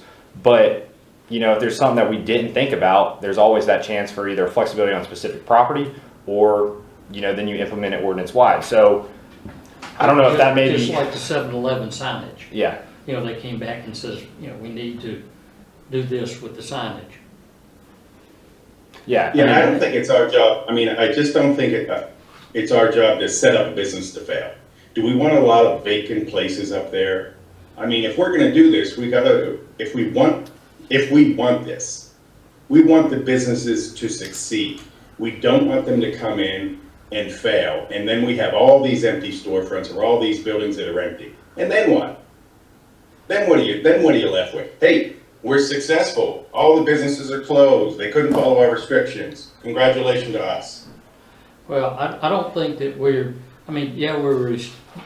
restrictive, but we're not, hey, all we're going to accept is Bible stores. That'd be pretty, restrictive, but. That's the other thing. We want to eliminate that they shall not have amplified music with 150 feet of any residential use. Me? Yes, yeah. Yep. Yes. Okay. As a neighbor to it, I'm all for it. Well, Are you? Yeah, I mean, I think the balance you're seeing here, a very slight majority of the village voted in favor of this in general. So when you ask, why are we even doing this? We barely decided as a village to move forward with it. And so now what you're seeing, well, it was like 54%. Jay, It was like 54%. you can look at the elections on Tuesday, and the two people that didn't want this didn't get voted in. The people that wanted it got voted in. They were providing information that was flat out incorrect about this village. And the people. That's not, I'm going based on data, how the vote went when it was put to vote, because that number was put in all of our faces very early in all of this. And so what you're seeing is a very healthy discussion right now of about half of this group is being restrictive and half is not. So this should not be a surprise. So What should not be a surprise. Now there's a spirited debate about how restrictive we're going to be because, look, it's very clear that I don't want it. I'm on the board. I'm representative of much of the population in Marvin. Not the majority, but much. And so I am speaking on behalf of that group. Yeah. And and like I said, I'll mention, tonight we're kind of going through this. It can be the committee can make a recommendation to planning board. It can be that recommendation can state, hey, with the exclusion of X, Y, and Z, or the recommendation to take out the amplified sound and so on. And then, like I said, we'll go through that proper process, and all that will be considered during the final vote. And but that's everybody. I mean, this committee, planning board, and then even the the members here from the public are going to have their chance to speak their concerns multiple times one at the adoption, the potential adoption or, you know, vote of this form-based code itself, as well as in any site-specific rezoning and development plan. You know, so that's, I don't know if we have all the answers. I mean, that's just kind of the one thing that's very tough, like I was kind of saying earlier, is that we're trying to create something that provides that opportunity, and the language is, you know, creates that district within our zoning ordinance and provides that opportunity for property owners to seek that rezoning for this development. But, you know, without having, I mean, as we kind of were discussing earlier, if we own the property, if the village owned the property or had one developer and we knew exactly what was going to happen, this would be so much an easier process. But we're not at that. We're not there. We're kind of doing something that, you know, to create that opportunity, because we do know that there are certain property owners within this district specifically that want to do this, and we know that there are certain members of this community and even the surrounding community that are for this. And yeah, we completely understand that there's just as much that, you know, either that speak it or don't speak it, that are not, or that are against it. So that's, we're trying to, you know, find that that fine balance to, you know, have something cool here that we, you know, I use the word quality of life, that kind of encompasses a better, higher quality of life for our resident, for the Village of Marvin residents that are right here in the district, that are Marvin residents in general, because that's one thing that this district's doing, is promoting, you know, the sidewalk and walkability for any of these neighborhoods to be able to access some of these amenities that we're going to have here. If it's a coffee shop, if it's a microbrewery, if it's a grocery, whatever, like, we're kind of trying to provide that opportunity to have that for Marvin residents in what we're proposing. So, like, you know, those specific regulations are trying to hopefully maybe weed out some of those fine balances that some people have concerns with. And so, I mean, yeah, I mean, there should be discussion on it. That's kind of the point that I want discussion, because I'm new here. I don't know how certain things got to where they were at, and that's why, I mean, they're highlighted in the way they are, because that's something new to you guys, but as well as that's one of the big changes we wanted to get some feedback on. So, is this committee at the end going to vote and recommend, you know, with notes or whatever, or are we just sort of talking? Back to you. And the function of this committee, you know, I'm not sure that any of us have fully put our arms around how we're working. Doing, John. Yeah. My goal is yes, for the committee to make, you know, a recommendation one way or another. Okay. You know, like, To whom? Whom are we making a recommendation to? The planning board, to council, to both? to both. Yeah. But the next step would be to go to planning board, and once again, everything, all this discussion, all these comments are encompassed into the final, you know, presentation to council. And I mean, especially with having a council liaison here for this meeting and planning board, like, they hear everybody's concerns and comments, and that can, you know, impact their vote or impact their discussion when this is presented to them. So, yeah, I mean, you know, the end goal tonight is to have some type of recommendation, but I'm right there with you. I mean, once again, I'm trying to understand this as well. And I know that this committee's put in time and effort with these, you know, if it's permitted uses or the design standards or certain regulations that were outlined in previous drafts, as well as, you know, this one. So, that's really all I got on that answer. Maybe when it comes time for a vote, if there's going to be a vote for a recommendation, if there's one or two things, don't know that this will be the case, or if it's just the whole thing that members are opposed to, if somebody votes against it, they can say it's just that one hang up about this amplified music. Then that way we can kind of express that to the planning board and council, that overall they were supportive. Austin? Yeah, it's going to be expressed either way. But. Yeah, okay. So what I'm hearing is that we can pick back up this conversation at the planning board meeting with me. That's why. I'm glad I can have it again in a couple of weeks. Look forward to it. We'll do it again. We're only on page 13 out of 70, whatever. Well, we're not gonna, like I said, there's a lot of this stuff stays the same. Yeah. I mean, the highlighted stuff, or just once again, as Tom was mentioning earlier, and I know we got kind of hung up on the microphone and amplified sound part, which is, you know, great discussion, is that originally we did not have any of these special regulations in place of what was for these special uses. Yeah. And we needed those. Yeah, So that's what all this is. This has actually been a very good conversation. Yeah. Versus, you know, some of our previous conversations, I think. Now, before we get off of page 13, I've got two sort of form comments. Under purpose, line 3, these is, I think is misspelled. These is uses. And then can fix that. down under number 3 and 4. Isn't number 4 actually part of number 3? Yeah, you're right. You're correct. Oh, yes, yeah, thank Yeah, you. I mean, that's Okay. that's just form. And then a question on my part, and it's even not necessarily for this particular thing, but in general. You know, and we all use Mr. Fincher's because it's the biggest parcel. You know, it's easier to not pick on him, but use it as a good example. If he goes through and gets the conditional use or special use permit and et cetera, and it's showing this use and that use, et cetera. If the bookstore closes and he wants to put something else in there, how does he have to come back and ask to change that use of that bookstore, or what? How does that work? It's a great question. Something actually Tom and I were discussing earlier is no. Yes and no, depending on what that use is. And what that means is, if once again, kind of take Marvin Gardens for example, is when Marvin Gardens was approved, it had a set of permitted uses and what could go in those out parcel buildings, and those are clearly outlined. It's kind of the same concept. Is that if there's any type of mixed use buildings or that repurpose, is that whatever if it's already rezoned to that, then whatever new use either has to be permitted outright. Good, because I mean, for the most part, they're not going to be making any design aesthetic upgrades. They might, signage or lighting, all that other stuff, which would then still have to comply with this. But the use itself, if it's permitted outright, can then, be changed, and they'll have to get a permit for that and make sure and whatever retrofit on the inside for that use. Great. If it's a special use, then it would have to go before the Board of Adjustments for approval. Quasi judicial process, meets these standards. Surrounding property owners can come and present factual testimony. Let's say the extreme example, the bookstore closes and they want to put a microbrewery in that same space. Is that?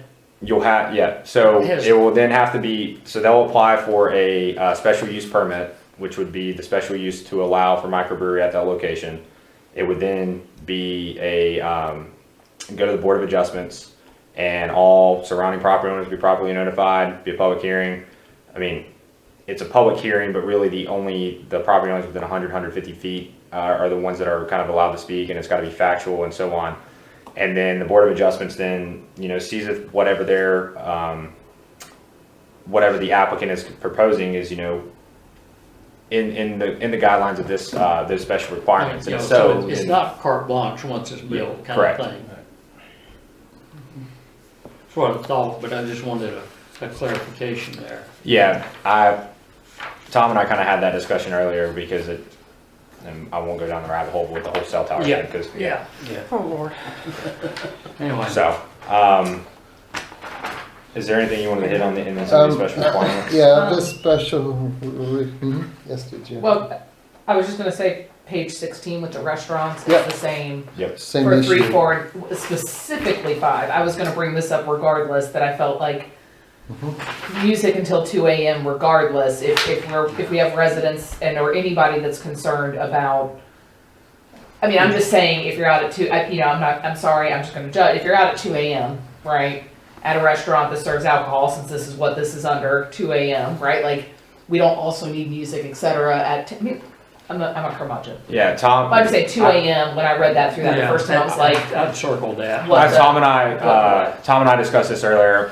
I conveyed the same thing. I mean, ABC rules is that they can't serve alcohol after 2, and that's kind of why I think that Tom put that in there that way. But we can kind of change that one in the actual special regulations to state if it's no music. I mean, if it's no amplified sound, then great. But if whatever that use of sale of alcohol or open close time, we can. sure, I amend was that. more, I mean, people can stay out as long as they want. I was more concerned about like loud music outside at 2 a.m. Well, That was before my- the whole amplified sound, like I said, I Sure. told Tom, I was like, I think it should state that no music after either midnight or 1. I mean, just because, I agree the 2 a.m., especially with the surrounding uses, but that was prior to hearing all the concerns and and stuff with input Yeah. sound. So Because if you tell the microbrewery they can't have exterior music, but you can tell a restaurant they can, there's gonna be like, why can they? Needs to be I consistent. I can't, so, think Yeah, I it's think- across the board. yeah, it needs to Yeah. be consistent.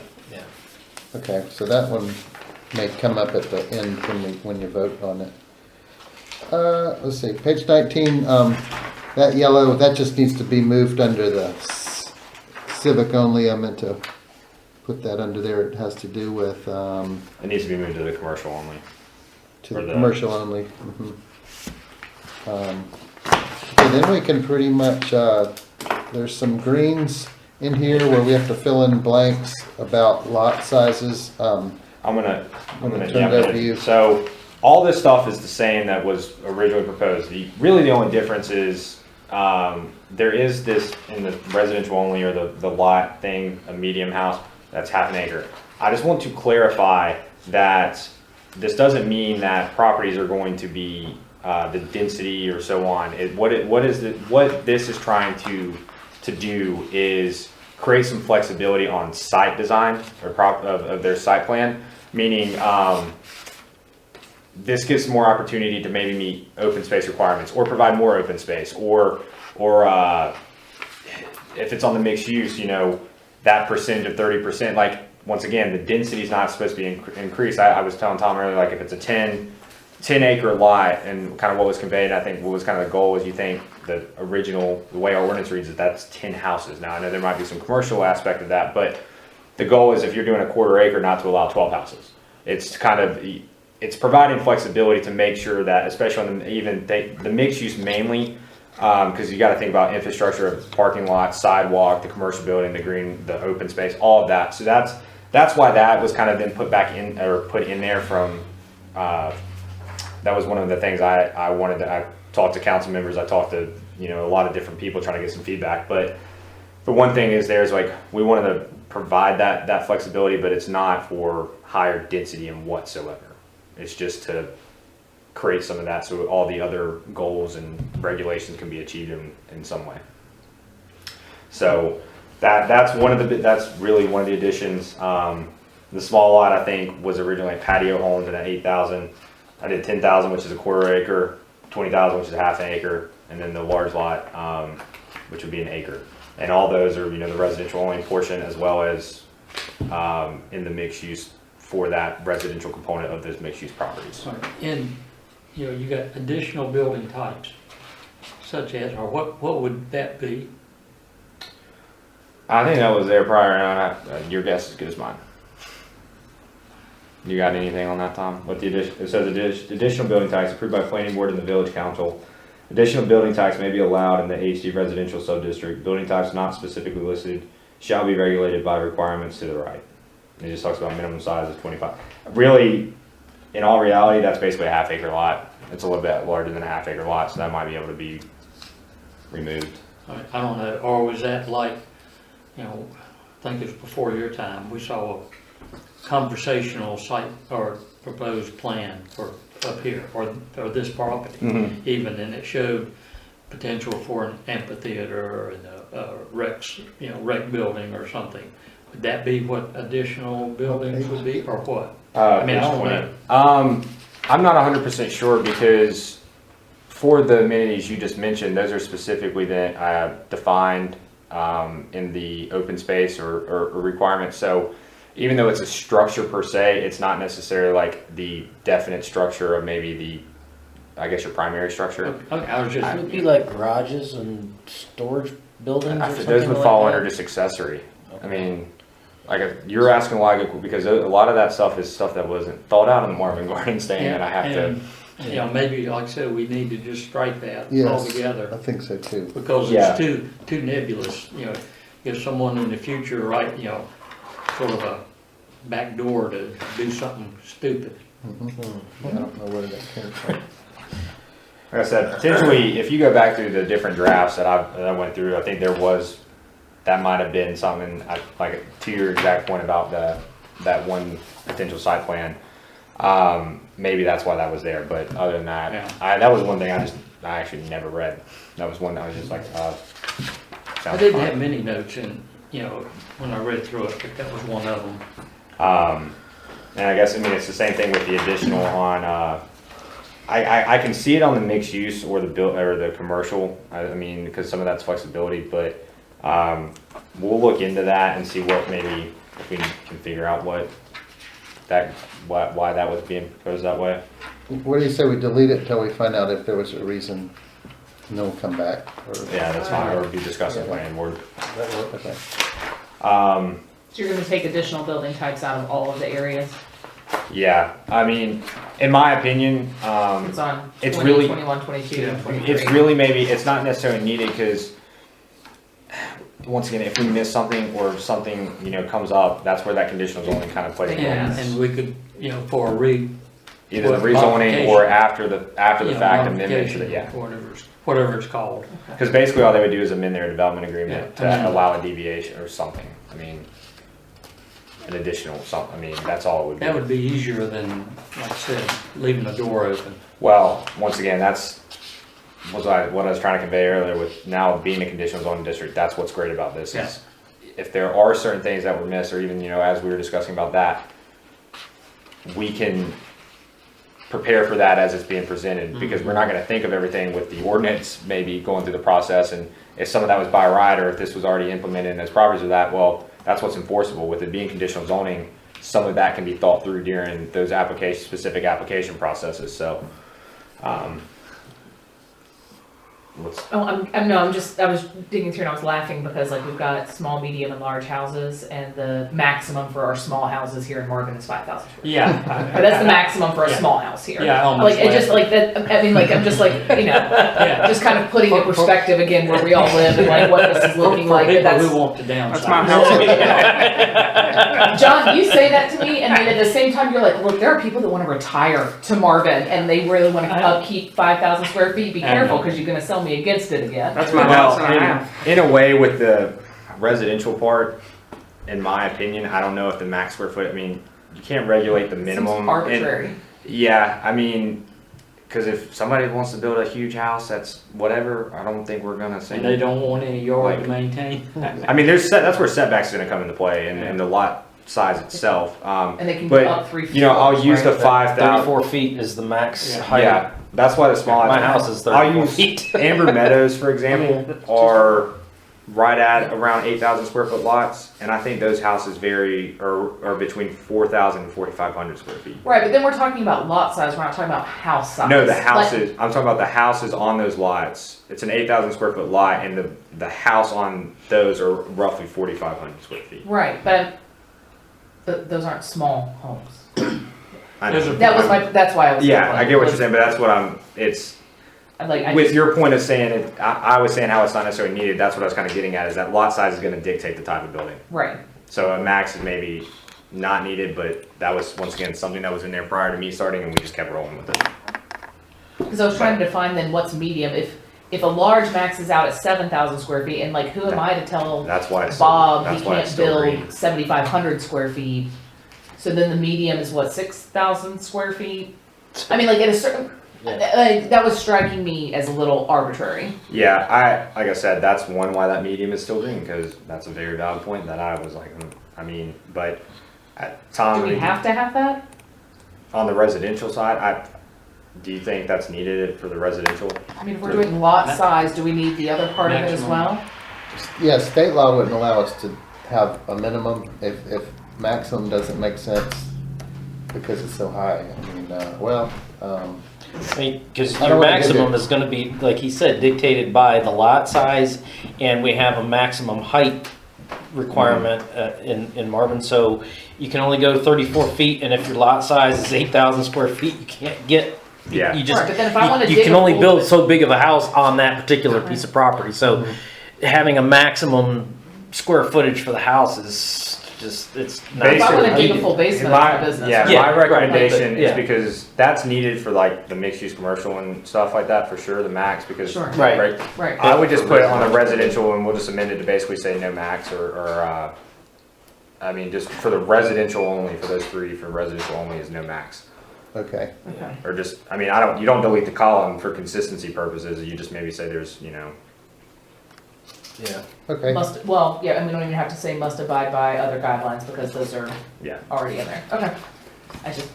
Michael and I are the only ones that are still here that were around for the land use plan proper. And this is starting to feel like all those conversations. Yeah, we, Right, Michael? I'm here, I hear you. So yeah, all that's pretty much the same. The next kind of getting page 35 is where it gets into general standards, talks about existing and proposed uses. The previous draft was very confusing. This one kind of has some clarification. This one I do maybe expect some discussion. I don't know if it's going to be tonight or planning board, but we can talk about it. But once again, it's kind of saying like, hey, depending on the use and what's the surrounding existing use, you know, with the, specifically being rural residential, certain buffer requirements are needed because of, once again, the existing property owners have been here, and that's kind of, we want to make sure to protect their interest or their concerns. So these are also bare minimum. These are also stuff that can be discussed or recommended either if it's by staff during the rezoning process to allow for a higher maximum during their conditional zoning. So, you know, even though it says, you know, either a 75-foot tree buffer, if we don't think that works, or, you know, we hear that concern, that's something that during the rezoning process, their conditioning said that instead of a 75, it could be 100, 150 foot, whatever. I mean, to maybe ease people's minds, but at the same time, they just don't, I mean, if that still doesn't work, it can just be denied. So, that's why, I mean, that's one of the other changes I wanted to kind of put in there. Because we do want to make sure we have that adequate screening and buffering, but make sure it makes sense and works. So moving on, pretty much, we can probably jump now to the end because the rest of this is pretty much. jump to page 55 in the notebook. My concern in the previous draft, it didn't have enough information there about how to administer and the procedures for an applicant to follow. So the handout, page 56, 57, and 58 fill in those missing parts. To simply say, and again, sorry, this dark highlight printed so darkly, but that all the review procedures and applications already in progress will be followed. Zoning amendments, conditional district, the thing that the mechanism that Marvin Gardens had to follow, that'll be the same ones these follow. Detailed site plans, design review, public involvement meetings, pre-application meetings, sketch plans. Anyway, it lists everything. It gives a good sample of what has to follow, and it's prefaced by saying these aren't all of them, but just know that we're cross-referencing back to the main ordinance now, that things that work or will be followed. In addition, development agreement shall also be required as part of the application process. And then that starts on page 57, and that's all new. Basically, it's sets forth if a large project is going to do phasing, who pays for what and when. What happens if the developer terminates and there's a breach to it, how to deal with that. So this is language that our firm has used in the past for clients and works fine in this, and it's compliant with North Carolina statutes. So these are basically additional pages that go in between the existing 56 and 57? Yes. Mm-hmm. Okay. Of what was submitted in the Yeah. packet, yes. Yeah. And as Tom was mentioning, in our current zoning ordinance, we have individual conditional zoning districts, meaning that somebody can come apply and propose this stuff, and Thank you. but so that process, it's very detailed and it's very good. And you know, like I said, once again for the public, you know, to make sure they know what. If this gets approved on what to expect is that the first step would be, you know, there's going to be a public involvement meeting. There's going to be plenty of public hearings. There's going to be plenty of information available for what they're proposing. So, you know, the intent, I know Marvin Gardens keeps getting thrown around. I'm trying to use that as an example because that's what people are familiar with. But in no way, shape, or form is this going to be a Marvin Gardens process where it lasted for God knows how long. the intent here is that that's why we, once again, have developed regulations in place where it's not as much going back and forth and trying to figure out X, Y, and Z. It's to say, hey, here's what it is, and it's still the process though to get approved still goes through those same parameters of public involvement and. They were creating the process while they went along, I guess, back then. Maybe, I don't think any of us were involved in that. And yeah, for sure. The other thing that I wanted to mention that on page 55 is for those who, I guess maybe have this question or concern. I know the municipal service district stuff was being thrown around. What was originally being proposed was a additional 25 cents on the dollar tax for this district. That number was one recommended by studies that were done and basically the outcome of that was here's how much money needs to be generated to put in the infrastructure and so on. Well, once again, as this district pans out, it's not fair to go to existing property owners and say, hey, pay this tax until you develop. At the same time as it develops over time, that's not the intent either, is to have only certain people kind of pay in. With the way this language is written with the developers, like some of the stuff will be put in by the developer, some of the stuff will be put in over time by the village, either through fee and lieu or what, grant funds and so on. That the long term, yes, a municipal service district is kind of the recommendation. And what that is if it's 5, 10, however long it takes, establish that district, maybe have an additional cent tax, but not 25. I mean, it's going to be significantly lower, and essentially those funds will then go directly back to the district to either keep improving infrastructure or maintaining it or improving in whatever way. If that's a streetscaping project to put in curb and gutter, I mean, that's what DOT, but if the village gets control of the road, like there's certain things in there that tax revenue and a longer scheme will then be used. But that was one other change that I wanted to highlight because I know that was in there, and that was one thing when I first read this. I'm like, what are they proposing? Because I know what the goal and the recommendation was, but I don't think it was really thought out on how it was going to be done and what the impact was going to be. Because with the MSD, you establish it at the beginning of each tax year and set that boundary. And I think even though it was written, the only property owners that were going to be included were the ones that have developed their properties, but then you're piecemealing the district then. So it's just recommended that once the district kind of gets to 50 to 60, 70% kind of developed, then establishing a district to either finish the infrastructure or keep maintaining it and making improvements. So it's something that doesn't have to be done right this minute. It correct. can be added in the future. Yep. Okay. At whatever level. Mm-hmm. And then the replacement page, I added public facilities because this development agreement refers to it. In fact, we added quite a bit of definitions that are in yellow for uses that were listed on prohibited that were listed as permitted or special use. Where are you? Page that starts on page 57. 57. Yeah, Old 57. 57? Yeah, the glossary section. So everything highlighted in the yellow are updated definitions because, as I mentioned earlier, if you don't clearly define something, it could get misinterpreted or however. Once again, just nitpicking. Yep. Yeah. It's just Auto sale and lease, typo, lease or rent of automobile rental. retail. Auto sale, lease or rent. rent. And then. Well, yeah, but it says an establishment primarily engaged in retail sales, lease or rent. Oh, rent. okay. Okay, thank you. Yeah. I get that. Yeah. Okay. Normally, I'm not the one that does this sort of stuff. For some reason, they. That's jump why in. it's a good draft in what's being presented, but it's a very rough draft in the grammatical and stuff. And Yeah, you don't see those things when you're typing them. Yeah.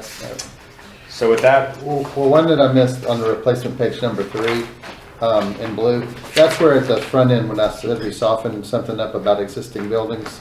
So look at page 3, that was the handout for tonight. I don't know if you need to bring it up on the screen or not, but It used to say, with respect to existing buildings with the Marvin Heritage District, in the event that the building that undergoes either structural or cosmetic modifications, repairs after damages or additions, which affect the exterior appearance of the structure, the property will be subject to the standards set forth by this code.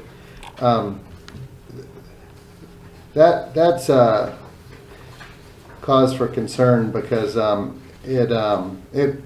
a statement like that would cause someone that owns a structure, even before someone applies for rezoning and even after, to kind of bulldoze it to try to get rid of a problem for a standard that's extremely strong. So we redrafted it to say that after property has been voluntarily rezoned to Heritage District, CZ, Conditional Zoning Districts, exterior modifications made to repair damages following an event or additions proposed to existing buildings which predate adoption of such rezoning shall comply with architectural standards set forth in the code, where such exterior architectural repairs or new construction will be visible from a public right-of-way. Exterior routine repair and maintenance of buildings that predate adoption of rezoning to the Heritage District, Conditional Zoning Districts shall not be subject to comply with architectural standards set forth in this code. So that if someone has a structure now, maybe it's not inhabited and it's got some age on it, if they want to repair a roof leak, they can, do that. It's not subject to anything. It's definitely not before this is rezoned to a Heritage District.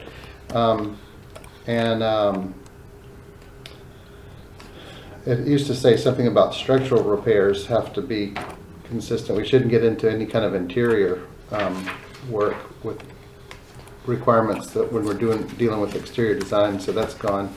But anyway, this softens it up and makes it voluntary, which is sort of the spirit of property owners voluntarily can apply to rezone to this.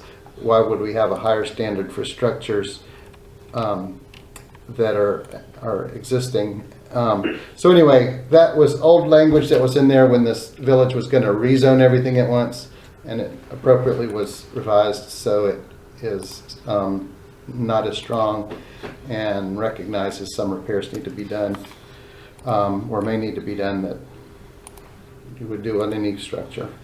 So that. Hey, can I interject here? Yes. Hey, this is TJ. With regard to that language, just so everybody knows, and I'm sure a lot of people already do, you have a change of occupancy of a structure. If somebody does come in, purchase something that's existing, you have a change of occupancy. I think right now, everything in Marvin is governed by Union County as far as a building code compliance goes, correct? We don't have our own building department like that. Yes, correct. But actually, I'll let you finish because I think I know where you're going with this, but and then I'll answer. Yeah, basically where I'm going is simply that if you have a change of occupancy or change of use, whoever acquires that property of an existing building, they're going to be subject to meet compliance standards for whatever that change of occupancy is to structural. Regardless of architectural, and architectural I agree with, that's kind of purely up to, I think, Marvin. But there is going to be a cost, almost guaranteed, associated with any old building that is purchased and brought into some other type of occupancy. So there will be, but whoever's buying something like that, they already know that, I think. So I don't think I'm telling anybody anything that's going to change anybody's mind about acquiring a property, but that is something that will be a significant expense in a lot of areas. Yeah, so I'll add on to that. So two things there is that, yes, the county will regulate the building code standards as in making sure the structure sound meets that code. And there's different type of codes for whatever that use is, if it's commercial or residential. If somebody buys a property and the existing use is residential and they're going to continue to use it as residential, none of that's needed. If somebody buys a property that's currently residential and wants to use it for commercial, on the interior aspect, you are correct. It will have to be updated to whatever the commercial code is. And I Okay, let me ask you this.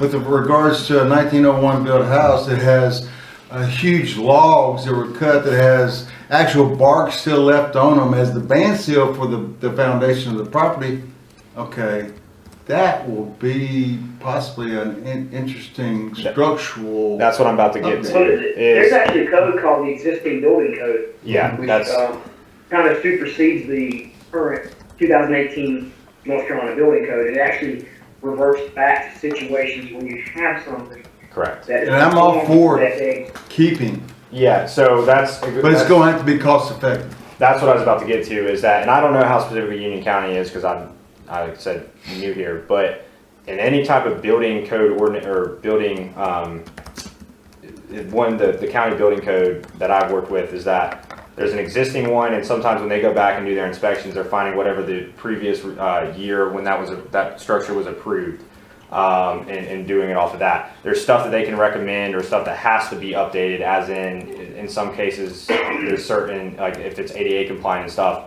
there's special exemptions for that depending on the year that your building's built, and depending on certain things. I want to say it's like if there's a formula that it's like cost effective, as well as if you can update it to 50% or less. I mean, there's different aspects there that we can't control. I mean, because that's what's being mentioned. That's North Carolina law with building code, and that's enforced by when they do the county does their building inspections. But it also has to go in hand. If it can't be, then the, Yeah. alternative, Correct.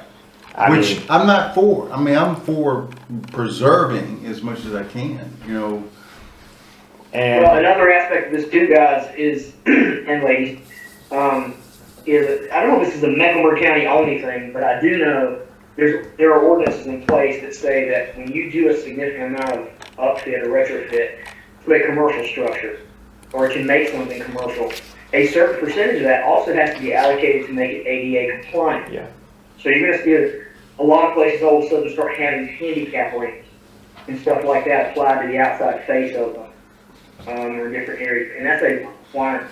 There's no getting away from it. You have to allocate funds for that. But you said that was Mecklenburg, right? But that's more than Mecklenburg. Well, yeah, that's ADA. I think that's That's more than state? Mecklenburg. I think Yeah, well, that's federal. Federal. Okay. yeah. Yeah, the Well, American yeah. Disabilities Yeah. Act And covers. they're forcing a certain amount of dollars of a project to go toward that. So Yeah, if you spend 500 grand, they're saying you already have to spend 50, or there's some percentage you have to spend 50 to bring up ADA compliance levels.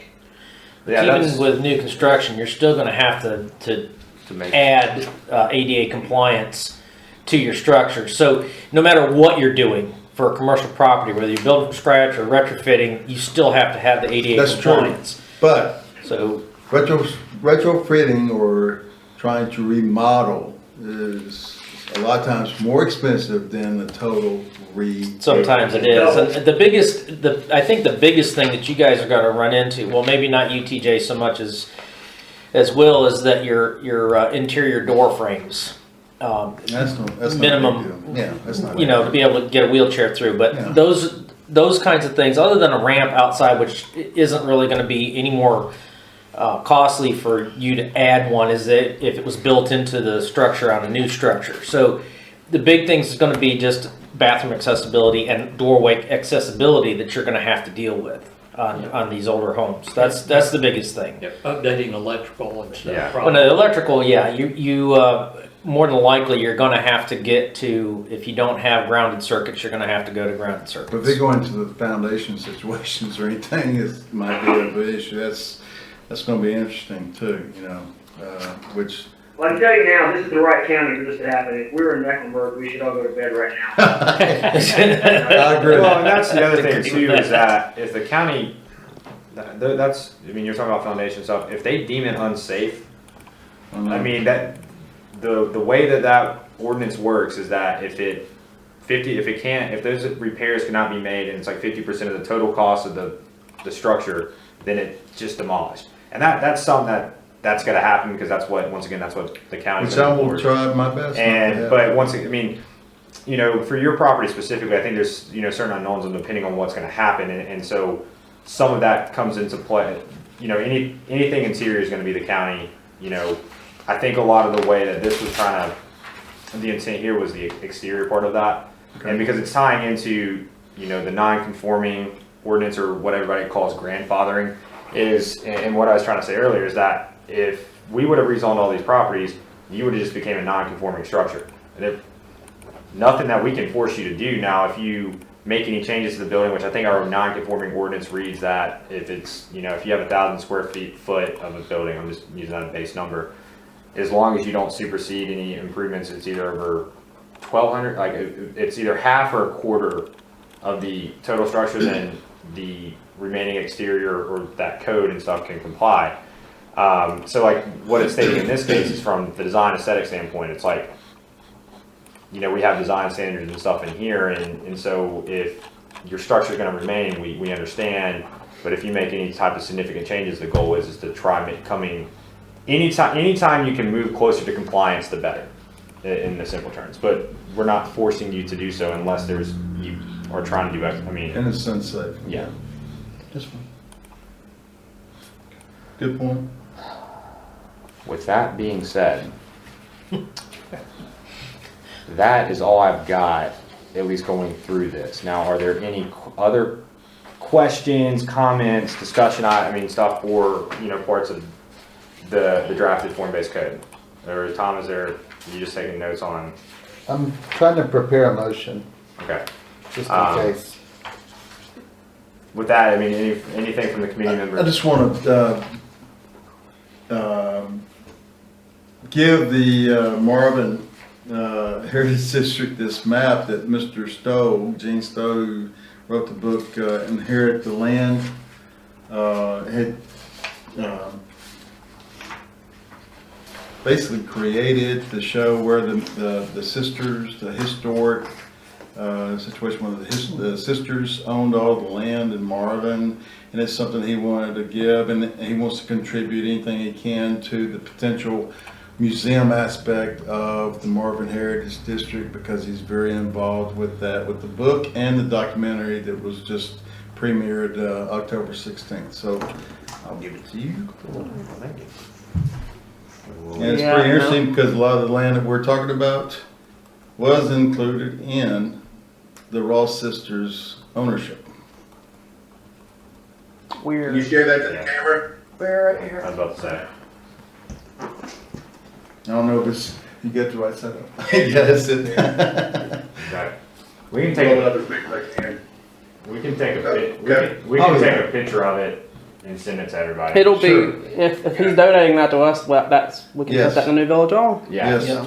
And he's got a lot of information from research that he's done through many years too, that he can share with us as well. So, and that's for the, you know, I think I've talked to different ones that we want to try to put together some kind of a history of Marvin to include in this heritage district, and hopefully maybe sometime have even a museum that might be something everybody will enjoy, you know, along with the, you know, everything we're trying to put together.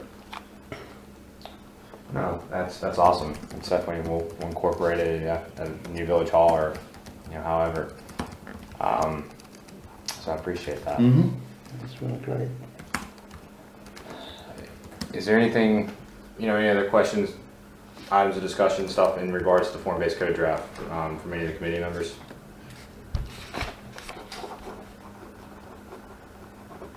So,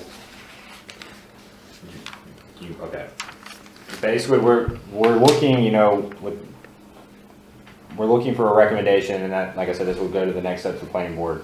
Do you want to read those? I'm going to make a suggestion. Instead of having this really long motion, we simplify the motion to include to recommend approval of the form-based code with an attachment describing the board's concerns. That's fine. That way we can spell them out and we don't have to try to cram them all into a motion and make me listen to it for 25 minutes. Which, if you're curious on what those are, I mean, we can. So you'll, I guess you'll type those We'll up? type up Yeah. everything, but we can go through them now. We can go through the conditions now that'll be in this document attached to the form-based code. Yeah, so looking for a recommendation, and instead of reading all this out, but I'll go over this to make sure everything was, you know, included in this attachment, is the proximity, you know, the amplified sound, accent highlight, blue highlighted provisions in the handout, so all that will then be added in. Correct formatting errors and misspellings, additional building types, or deleting the additional building types, deleting sentences regarding additional building type. If this is just the changes that everyone has agreed on, you can just vote to recommend as amended. That's what I was, I was about to say. Yeah. Can I ask one question on the amended building types for the or additional building types for the multi-use? We're going to take it out of the residential, but you're going to leave it in the other, right? That's what I heard. Yes. Yes. Okay. And just to comment on, I'm Tim Fincher anyway, on Mr. Lavelle. He had a real good point that you can work on it so hard that you can't get anybody to look at developing it. So I just you have to keep an open mind about it if you want to. Since everybody's been picking on my place tonight. I don't think we're picking on it. I think it's a good example. Mr. Lavelle said an important thing. You can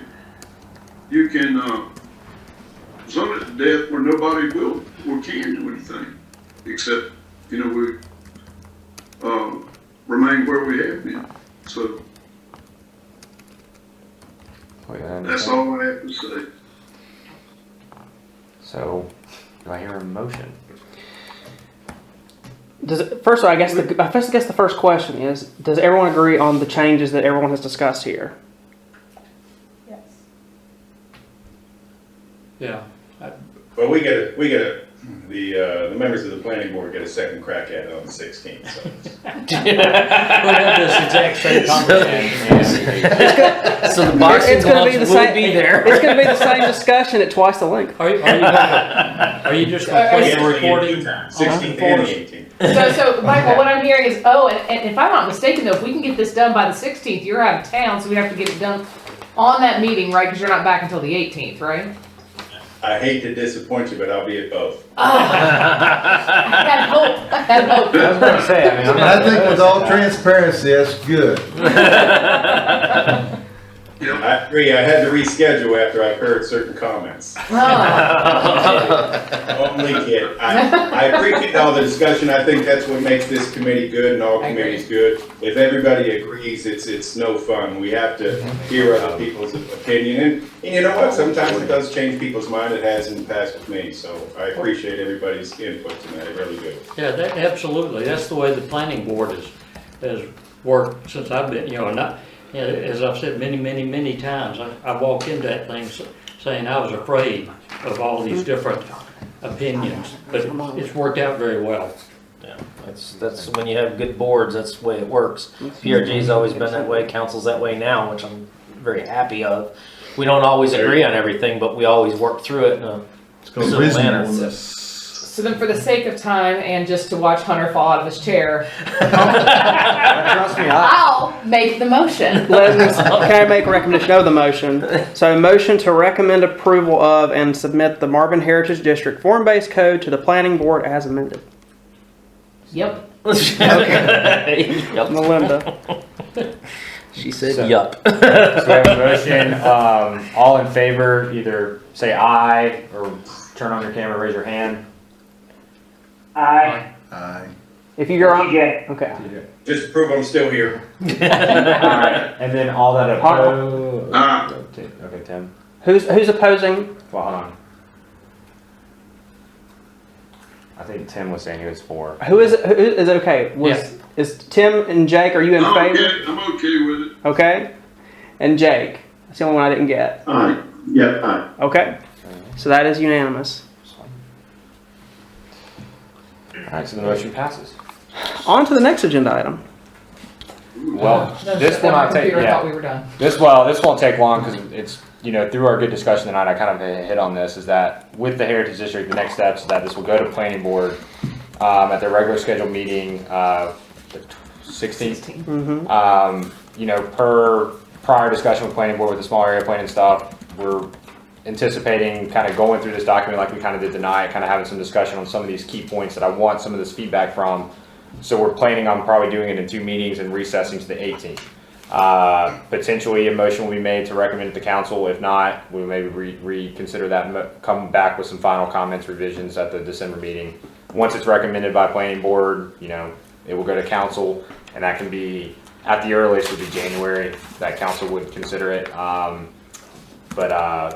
that time, there will be notification of a public hearing for this discussion and consideration of adopting this form-based code. So that's kind of the brief of that, and then if it gets approved, then the next steps are see what happens. Like I said, I do know of a few property owners that have been in contact with me and ready to pull the trigger if this thing gets approved. So this particular committee will be disbanded if this passes through planning board. We're and still working that. council. We are still working that out. Yeah. The logistics of it all. I don't think we're gonna have anything for the committee after this for a while. We won't have anything for the committee for this after for a while. And once I know it's kind of mentioned tonight, and especially for me, I'm still trying to, I like this. I mean, this committee has members on it that have property in this district or that surround it. So their input's very valid, and so this committee might. I think we got the strategic plan as other things might have a purpose or might be reappointed if whoever's on this board so bees into another board that's specifically for the Heritage District. It's kind of so unclear, but if there's any meetings in the future, I think what would be a special meeting and be notified if we needed to meet. And that's the same thing if the form-based code kind of gets held, or if there's any type of major revisions and it's got to go back to the committee. There is not an adopted meeting scheduled for you guys moving into next year, so it would just be kind of a special meeting to go back through this if need be. I'm curious about something. There's been some chatter about having a planner come in. Is that being discussed at all on the upper level or not? What do you mean? Like a master planner situation. Well, that's. And I know. I mean, I'm just asking. It's not anything right now, but I'm saying in the possible future. And I'll say that because I'm really bring up Terry Shook because he had a presentation with the landowners, property owners, a couple of years back. I think the mayor. That was pretty impressive, and gave some extremely important points of pedestrian situations and all that stuff. A master plan would be. I mean, again, would have probably been a good thing to have before all of this. Sure. That's kind of somewhat of the smaller plan, but the master plan does encompass a lot more of the design elements or the visuals or you're talking about the streets and all that. I'm not taking anything from you. Yeah, no. And some of that's in here, and so the simple answer is no, not at this time. Okay. With us having building a strategic plan to promote the growth and development and advertising this area. However, there was a term promoting. Yes, promotion and recruiting. Staff's going to work on that, and that's where we might come back to the committee, kind of in a special meeting per se. I have no idea yet. We're still kind of figuring that out. That's honestly months and months out. Sure. I'm just curious if there's any long distance consideration, and people on here might want to know who that is. As far as the Terry Shook, if they don't know, he's the one that was the main planner for Burkdale Village and Baxter and the different ones. Not saying that the village of Marvin's going to be like that, but he's done a lot and he's very well known in that area. But I'm not saying for him. I'm just saying if there was. I think though. It all depends on how this plays out. Sure. I think if you start seeing some of this development happen, it might be needed, might not be. If you don't see any development happen, and I would probably say it's maybe needed to create you got the language established, but now, hey, we might need this vision book of what we're trying to achieve, and you use that to go talk to developers. Hey, this is what we're trying to do. We've got the ordinance established. And there might be a shared contribution to have somebody. So in the long run, it's just dependent on what happens. I mean, the language is going to be proposed and potentially adopted, and then that creates, you know, the chance or opportunity for property owners to, you know, develop per these standards of the district. But For right now.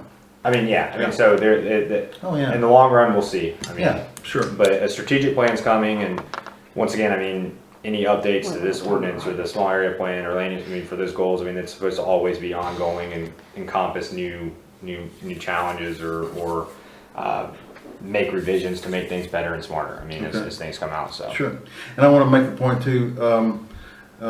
There's no strip malls or strip Massage holes. parlors, Massage parlors. Asian or any other variety. Exactly. I just want to make that point too. There is not. Okay. So other than that, I mean, that's, Saying a lot without saying anything. No fast food, no No, drive-throughs. Drive-throughs. Nope. It's all going to be village oriented for yep, sure. small impact of whatever that Yes. commercial or use is. Yep.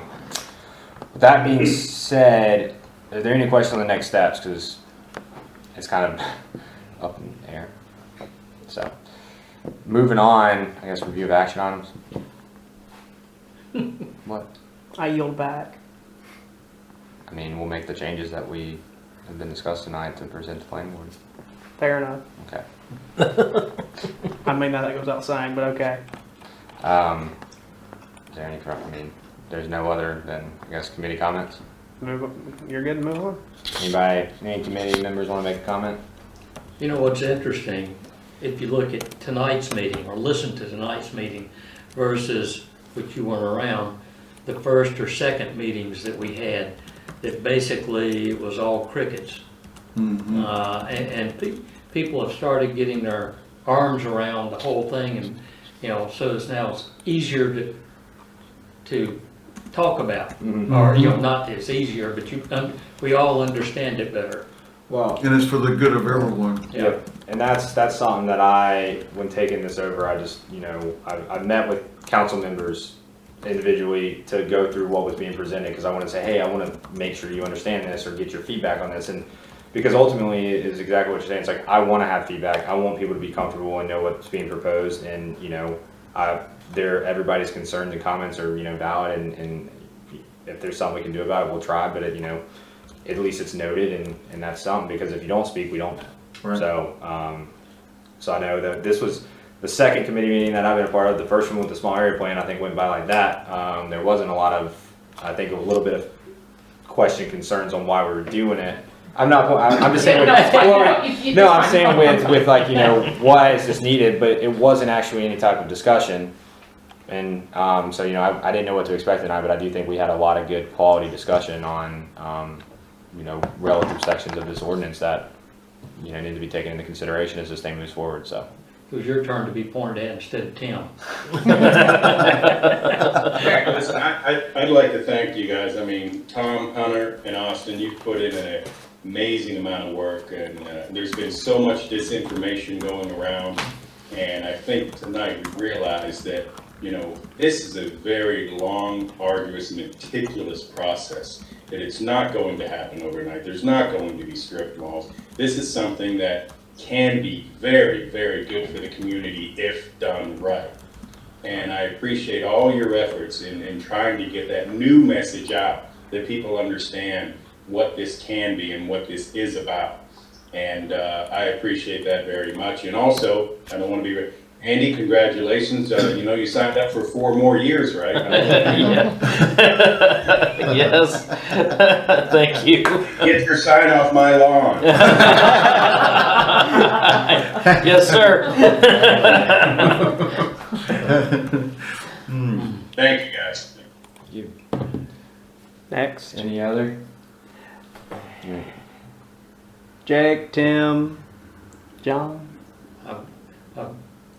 I just want to thank y'all. It's like you say, it's what has it been, 9 months or 2 years and 9 months? I don't know. Losing track.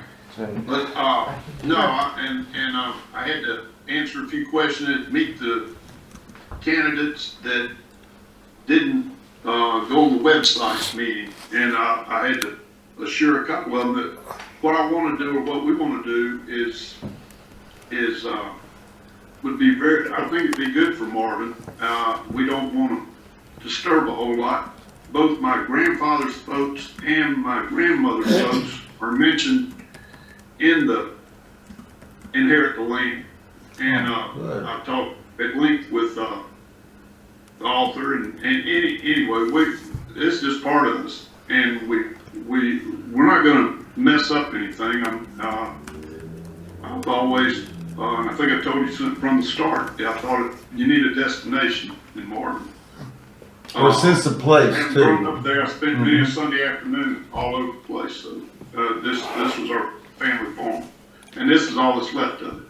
So I don't want to put any kind of strip center in or anything else like someone was saying at the candidate meeting the other night. So, and I hope all of y'all know that, know where I'm coming from. So it's been a pleasure working with you, and hope to see more of you. I think you're good. All right. So with that being said, I need a motion to adjourn At 8:46. at 8:46. Our motion. Motion. We have to. Yes. Yeah. All in favor? Aye. Aye. Aye. Hi, it's Jake. All right. Thank you. Unanimous. Thank you all. Thank you, everybody.